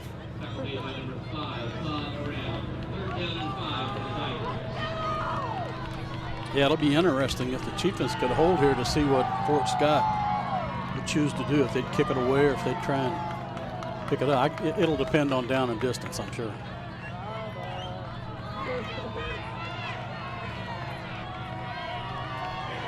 Five of 7 on third down conversions tonight. This is a 3rd and 5. Gomez again in motion, fake the toss. Van with time. Gavin starting to close in. And he throws near the line of scrimmage. It's dropped and incomplete. Chieftains were there. It was Brady Martin. And there were a whole lot of other white jerseys in the area. And on 4th and 5, I think no decision here. I think. Now, this is tough. This is really, really tough. What are you going with here on the call? Well, if you give it back to the Chieftains, I think you run a good chance of losing this game, because if they can control the clock with the run. I think this is one. This could be a potential block. 4th and 5, so you're in the area. You get someone to come across early. You get those 5 downs free. Yeah, I would definitely watch the hard count. Watch the ball if you're the Chieftains. And it's easy in an offense like this. Play clock running down. 3, 2, 1. So they're going to call a timeout. So decision time here for head coach Bo Graham and the Fort Scott Tigers.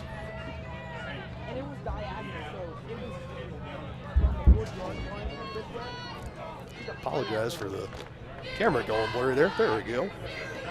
Yes, had a little difficulty focusing with that rain.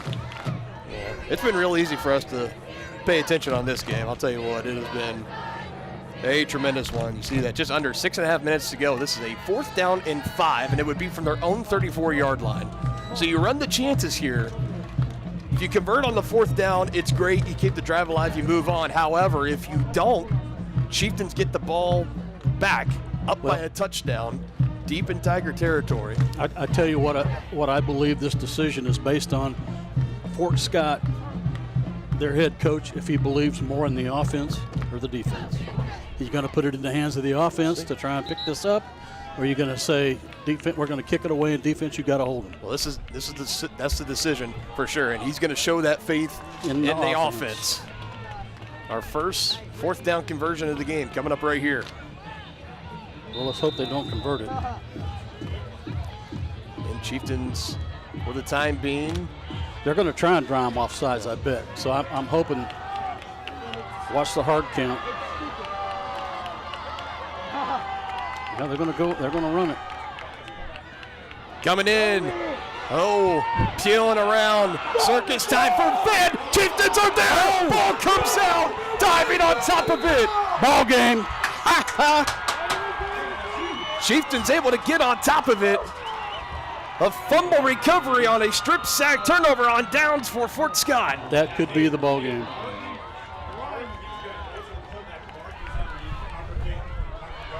Oh, what a play. We're still far from ball game yet. I like the enthusiasm, though, but a touchdown here for the Chieftains could very well put themselves in the driver's seat to the sectional round. Yep. You run the ball and make Fort Scott burn the last 2 timeouts. You want to guess who got that strip sack? Holthouse. Shot out of a cannon. It was Kendall Smith. All right. Way to go, Kendall. Here go the Chieftains. Yeah, that just did not look right. Penalty flag. Called timeout. Will come down. Yeah, something. They called timeout. Something happened. Yep, Tongi able to call the timeout. I thought they were going to call a flag because it just did not look natural at all at the snap. But yeah, that was stripped from behind by Kendall. Relentless pressure coming off that edge. On the left side of the defensive line, right side of the offensive line. Hit him from behind. Elijah Holthouse was in the area as well, and it was recovered by Tonganoxie. Wow, what a play. Marco Steven, number 25. Well done. And again, if you've been watching us for a long time, you hear me say it quite a bit, but it feels like every game we would always call a big sack or a big tackle for loss for Kendall Smith. The past couple of weeks, he's been kind of used as like a free roaming defensive back. Right. He got home on that one. Fine, yeah, he's back to coming off the edge again, trying to fill into the absence of McGuire, at least on the defensive side. I believe he's out there back at left tackle, and he is. And a run here by Tanner Hand on the ground. Tigers are ready for him. A 1-yard loss.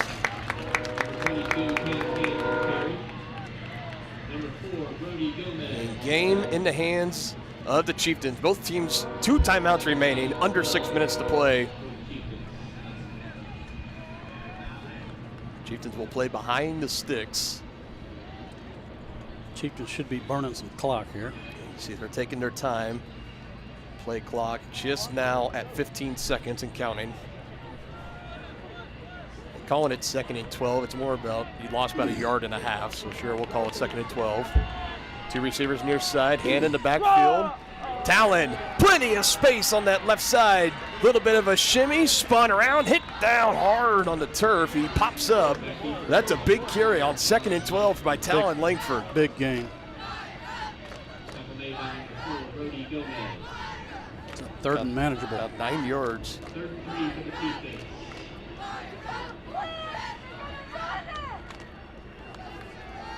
Here the fans call for a blitz. They know that they're going to run it, and I don't disagree with them. I think that could be what's coming. Well, you're definitely in field goal range, so too. Play call under 10 on the play clock right now as it just got relayed to the line. Hand set in the backfield with Talon. Calls for the snap, gets it, handoff, following his pulling guard of Gavin Rhodes, but getting back there and wrapping him up for a loss. And again, it's Ryder Newton. So a big game he's had on offense, and he gets the big tackle on defense. And what do you do here now if you're the Chieftains? If you kick the field goal, you go up by 2 scores. I think they're going to go for it. They're not going to try and kick a field goal. From this distance, it'd be right on. It'd be a new season high for the freshman Cody Lau, but they go on the ground. Talon looking to go through the air, throws it, dropped by Marins. And for the time being, the game is still alive for Fort Scott. Yep. 4 minutes, 13 seconds, down by 6. Here we go. So the Chieftain defense gonna have to rely on getting one more stop.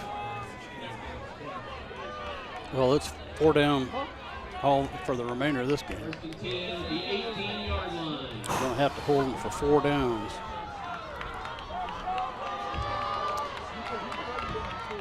Well, if the Chieftains could have punched that in, that would have been the ball game. But here we go. Van, draw. Chieftains wrap him up. Kale Dye again in on the stop. Coming alive here in the second half on defense for the Chieftains. Holding Van to no gain. And that clock continues to run. And both teams 2 timeouts remaining. Go. It is going to get loud in this press box one way or the other, however this game ends.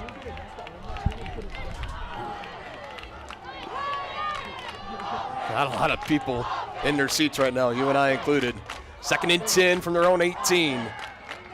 To pass, Van over the middle, and it is caught. Great catch, tight coverage from Todd Brown, but able to reel it in there. Ty Marbury. Biggest completion of the night for the Tigers. Right near midfield they go.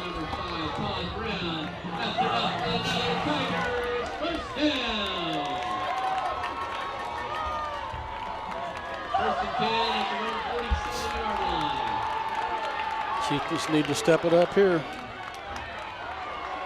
29 yards on the pitch and catch up the middle. Rogers into Tongi territory. 3 minutes to go. The Chieftain 48-yard line, under 3 to go.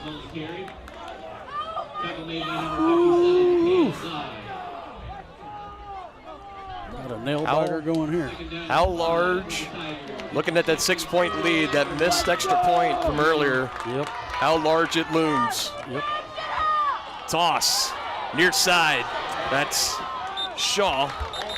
Able to get around. Brown trying to punch that one out. Morgan Shaw on the end around, and he takes it right for a 10-yard gain, and he is slow to get up. He will move his way over to the Fort Scott sideline, and we got a stoppage on the field. The officials making sure Shaw gets off the field. First down indicated for change move. Under 2.5 to go. But every carry to Morgan Shaw, it's been almost a guaranteed 10 yards every carry. Chieftain defense trying to make the stop, hold on to this 6-point lead. Tigers trying to march. Van, met immediately. Kale Dye again. Forward progress, I'm going to say he got a yard before he was brought backwards to the line of scrimmage. Elijah Holthouse will trot off from the sideline. And Gavin Rhodes will head out.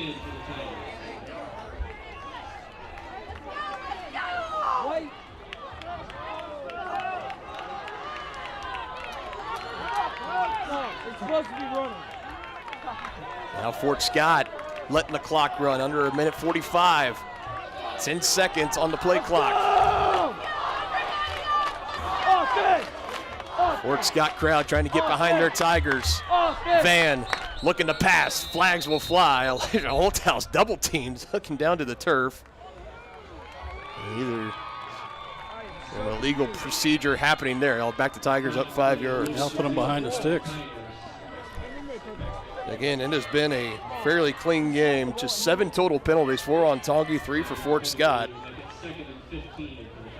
Went the entire first quarter without a penalty. Yeah, that was really been a good game. Well played on both sides. Oh, now they're talking about it. Okay. 2nd and 10 now becomes 2nd and 15. Officials are discussing. What do we?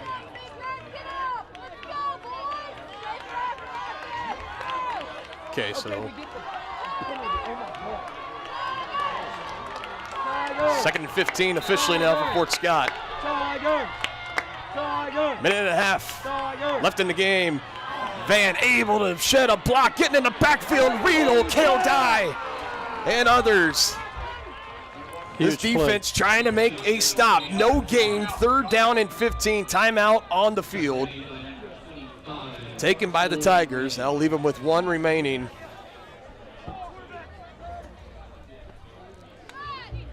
And the Tigers will come over to the sideline, huddle up, and talk about it. Folks, want to ask everybody at the end of this one to stick around in the Brothers Market post-game show. We break down this game. Feel like we're going to have a lot to talk about one way or the other. And potentially a whole lot more.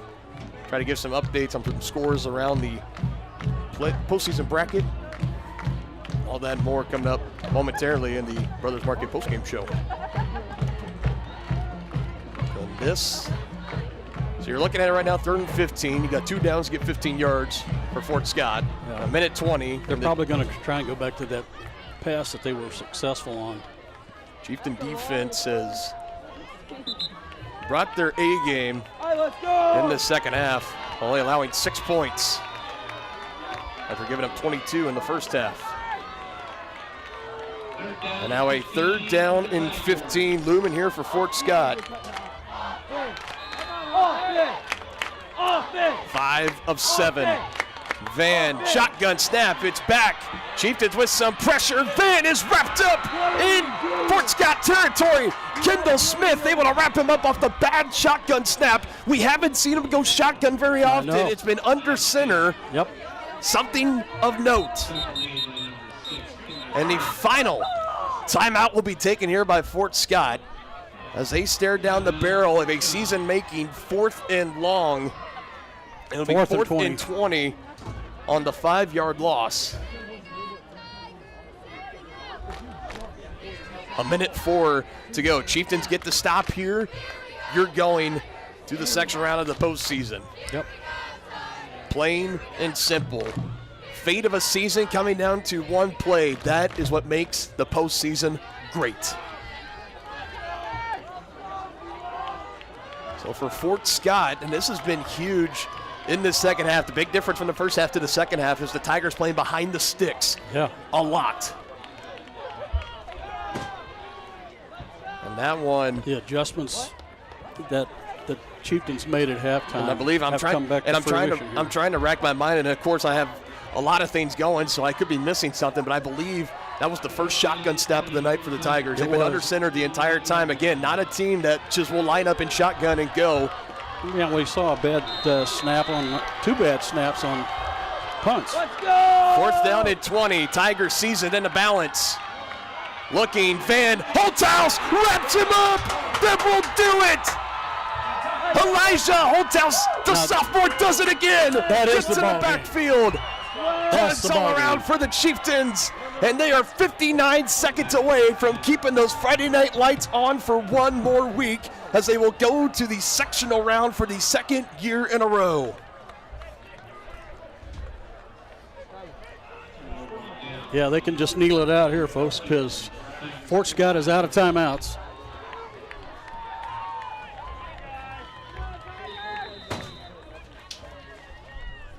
Kendall Smith, Elijah Holthouse, defensive MVPs. No question. In this second half.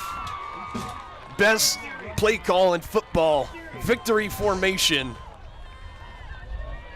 And the Chieftains, the 5 seed, storm into Prairie Field in Fort Scott, and they take it from the Tigers, a defensive clinic in this second half. As they will win 34-28. And that will do it. The party is on. It's going to be a happy bus ride home. Chieftains, regional champions in 2024.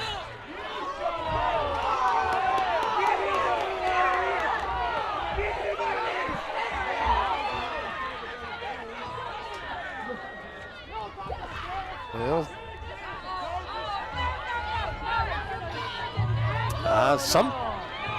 there's something. Parents are coming on the field here. I don't know what has happened. They better get this under control, though. That's not good. This is not good.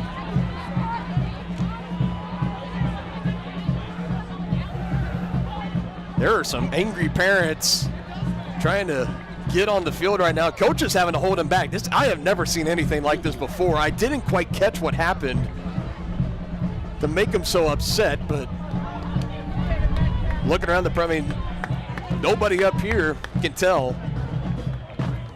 They said get him out of here. I'm not sure they were talking about. I don't know. Nobody here in the press box saw anything. So that's going to do it. Again, party on for the Chieftains. Your score, Tonganoxie 34, Fort Scott 28. Wow, what a fun trip. 2nd year in the row, the Chieftains have come on the road in the regional round, have made the trip to Southeast Kansas, and they're bringing home a regional championship plaque home with them. Can we try to get a camera zoomed in over there, because I know they're going to probably be bringing the plaque out, presenting it to them. As the party is on for this team. as we will just kind of roll right on over into the Brothers Market post-game show here. Again, we await the presentation of the plaque.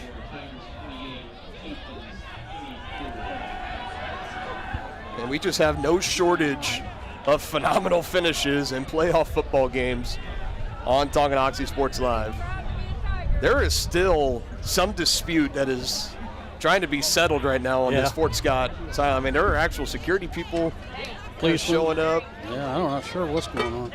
But it seems to be all centered around the Fort Scott team. That would be my indication. Again, I hope everything is okay. You hate to see this at the end of the game. Now we got athletic director Josie Eustis, and I believe he's coming over. He just got the attention of the Fort Scott athletic director saying, hey, you want to give us our... This might be a little bit awkward, but we do need that plaque. We need to bring it home with us, so they're going to do that. Again, we will have the presentation of the plaque there. Coach Troyer, team down on a knee, talking with them.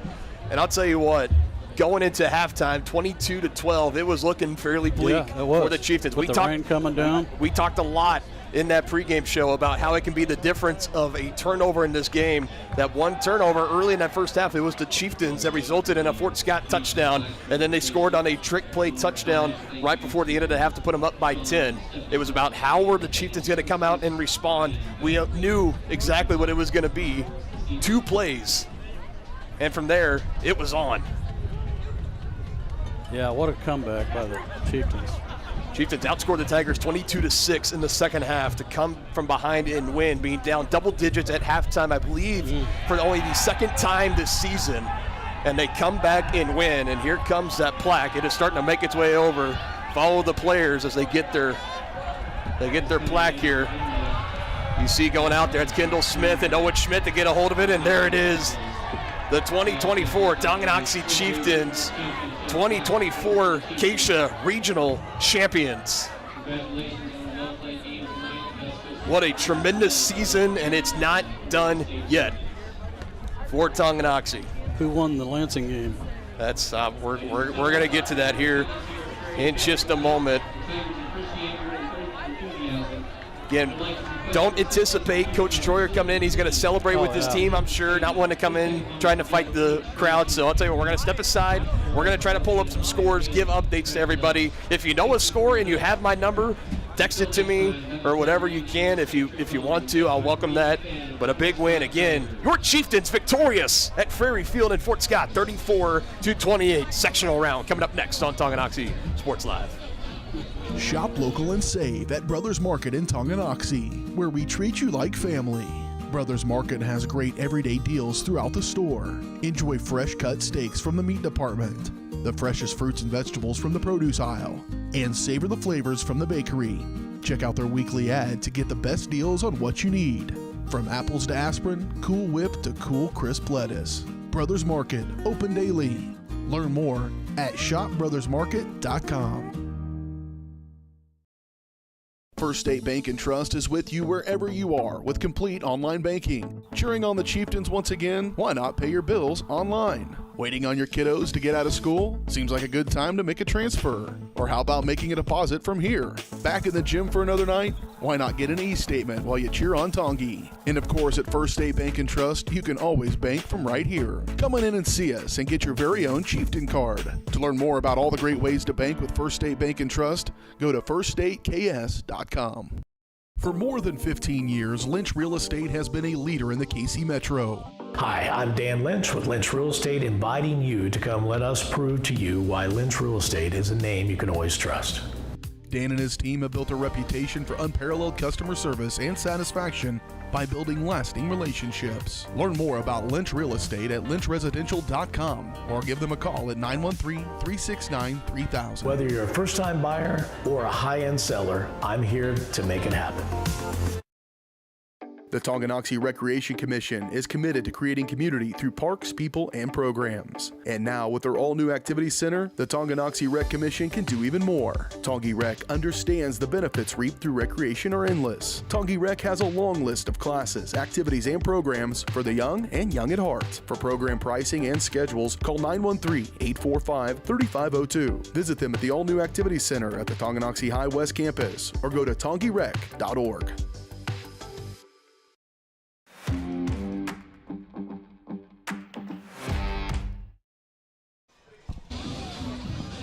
Welcome back in the Brothers Market post-game show. It's a celebratory one. Don't worry. Chieftains win at Prairie Field 34-28. We continue to try to look back and see what that potential scuffle kind of was between some fans in the stands. And all indication shows it was something like maybe some Fort Scott on Fort Scott crime. I don't know. Yeah, I mean, it looked like it looked like that. But nobody seems to know what happened, and obviously we were focused on the end of the game. So, yeah, we'll wait and see, but all of our attention will now turn to the good part here in the end as the Chieftains get the huge win, 34-28. We are currently working on pulling up some scores right now. We do know the coaches were able to tell us that Lansing was up 13-7 at the end of the third quarter. So this could very well be a very exciting score hunt here. Partner, while I'm doing this, just to kind of fill us in tonight, what did you see from this Chieftain team as they win their second regional final in back-to-back years under head coach Preston Troyer? Well, you know what? I think kudos to Coach Troyer and his staff for making some adjustments there at the halftime, because they came out and put up 14 unanswered points against this tough Fort Scott team, and they didn't look back after that. Yeah. And they were able to overcome some adversity, some turnovers, and wow, just a stellar game by, especially the second half that was played by this team. It was unbelievable. Yeah, and the defense stepped up big time. Holthouse and Cale Dye and even all of them. They just they answered the challenge.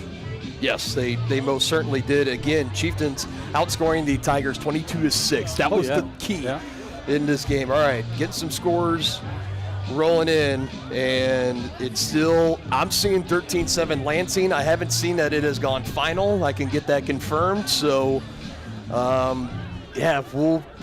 so no final score just yet. Well, if that score holds, yes, we will be at home. So that's the way it goes. Again, this could play out just like it did last year, where Atchison wins. They're the 1 seed. They would host 5 seed Tonganoxie for a sectional championship game. We all know how that game ended last year, a 57-50 one-of-a-kind shootout. Oh, yeah. Or it could be back at Beatty Field, the first time a sectional playoff game is held at Beatty Field in Tonganoxie, where the Chieftains have a rematch with the Lions, who they beat 14-13 earlier this year in another one of our classics. So one way or another, this is going to be a good game either way. I mean, and you look at it this way too, we are one of the few teams at this point on the eve of evening of November 8th that will be playing football November 15th. Yep.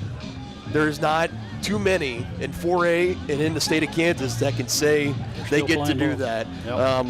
Let's give some other scoring updates here. We got the majority of these are coming in as final. We'll roll them around. We went over them earlier in our Wizard of Paws bracket matchups.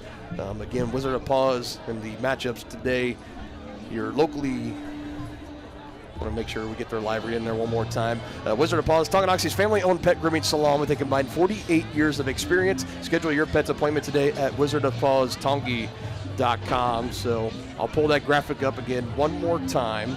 And let's try to see if we can get some of these scores. Again, the Atchison-Lansing won 13-7. Lansing on top. We do not have a final score reported. That was the final, the last scoring update that many people have received. Haven't seen anything else to say otherwise. The game here in Fort Scott, Chieftains get the win 34-28. That was a big win. Again, this was about as even of a matchup as you could get in a 4-5 in the east portion of the 4A bracket, and the Chieftains come out on top in a thriller. Can't wait to talk about it more a little bit later on.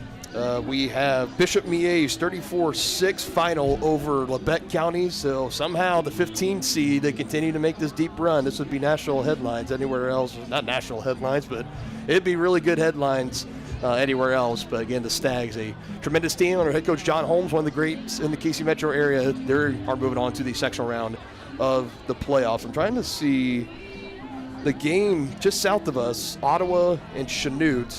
I'm looking for this one. As a matter of fact, Chanute does have a live stream, so I will go ahead and pull this one up real fast and get an answer. And we have something here.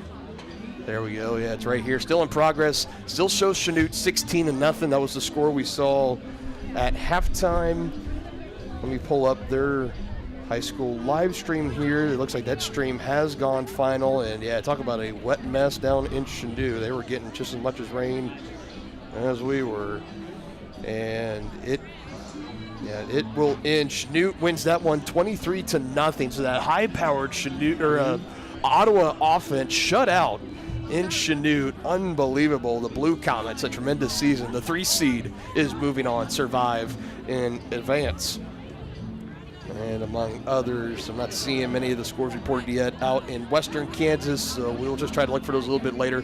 Don't want to take up any more of people's time here tonight. Again, if you're still sticking around with us here on Tonganoxie Sports Live, you are a real one. We appreciate you joining us all night long tonight. Again, the Brothers Market post-game show where they treat you like family. So I can officially put up the graphic now of what we have coming up here on Tonganoxie Sports Live. We will be back next week. It will be the sectional round of the postseason. And again, you can go to varsitysportslive.com. You can see all the upcoming broadcasts there. We also have this broadcast will be on demand, so you can go back and rewatch this game as many times as you want, right, on Varsity Sports Live and the Tonganoxie Sports Live YouTube channel. And the winter sports season, before long, if the football team keeps on going, it's going to be here before we know it. But that'll be December 4th. That'll be a home duel, boys and girls wrestling against Bonner Springs. And then Friday, December 6th will be the first basketball broadcast at Lewisburg.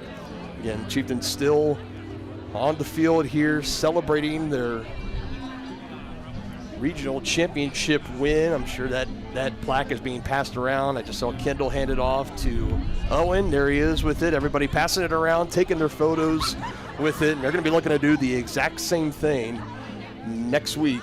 And again, we wait and see. So if we don't have a final score reported, I'm still trying to wait a couple minutes, see if a score comes in as final. But if Lansing has won, if they have beaten Atchison, the sectional game next week will be at home at Tonganoxie between the Chieftains and the Lions. If the Phoenix score a touchdown, get the extra point, if they were to win, then we will go back up to Atchison and Amelia Earhart Stadium for the second sectional round in a row. And it'll be number 1 Phoenix versus number 5 Chieftains once again.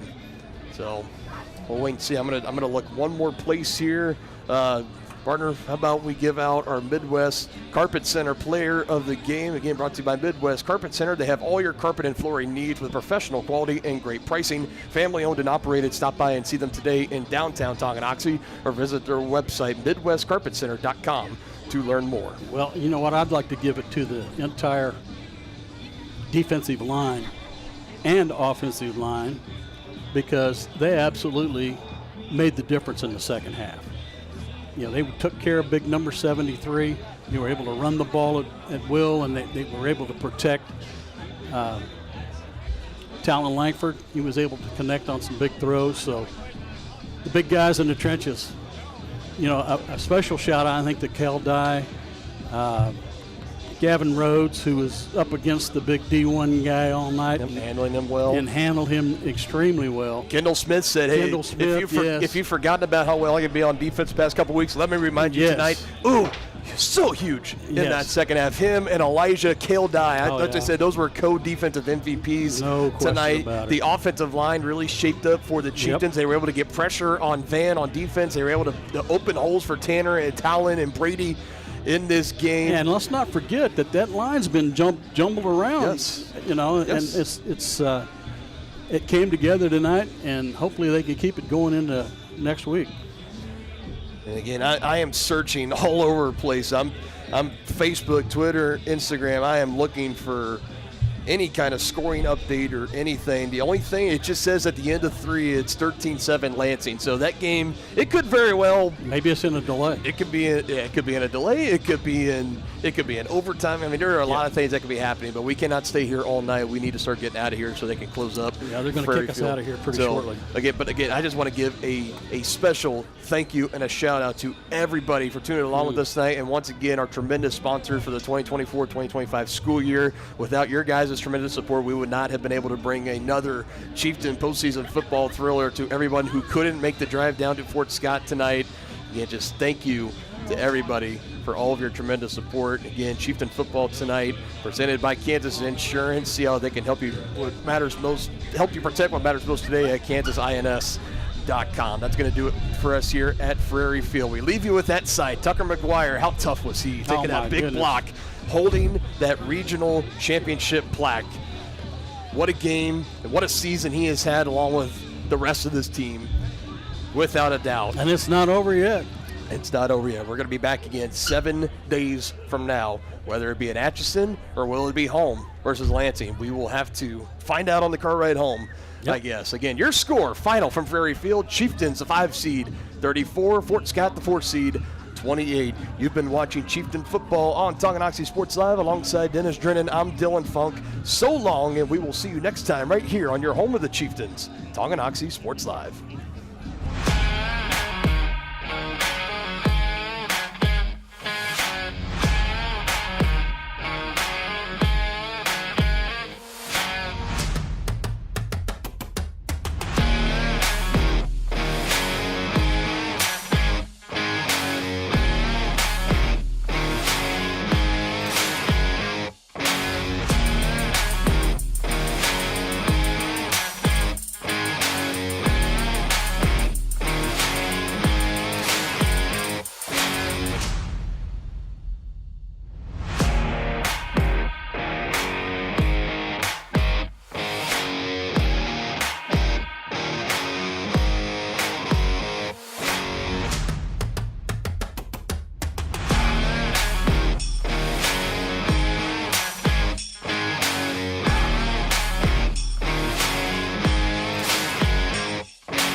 From the gridiron to the hardcourt, the pitch to the mat, don't miss any of the action. We're there with live, local sports coverage at VarsitySportsLive.com.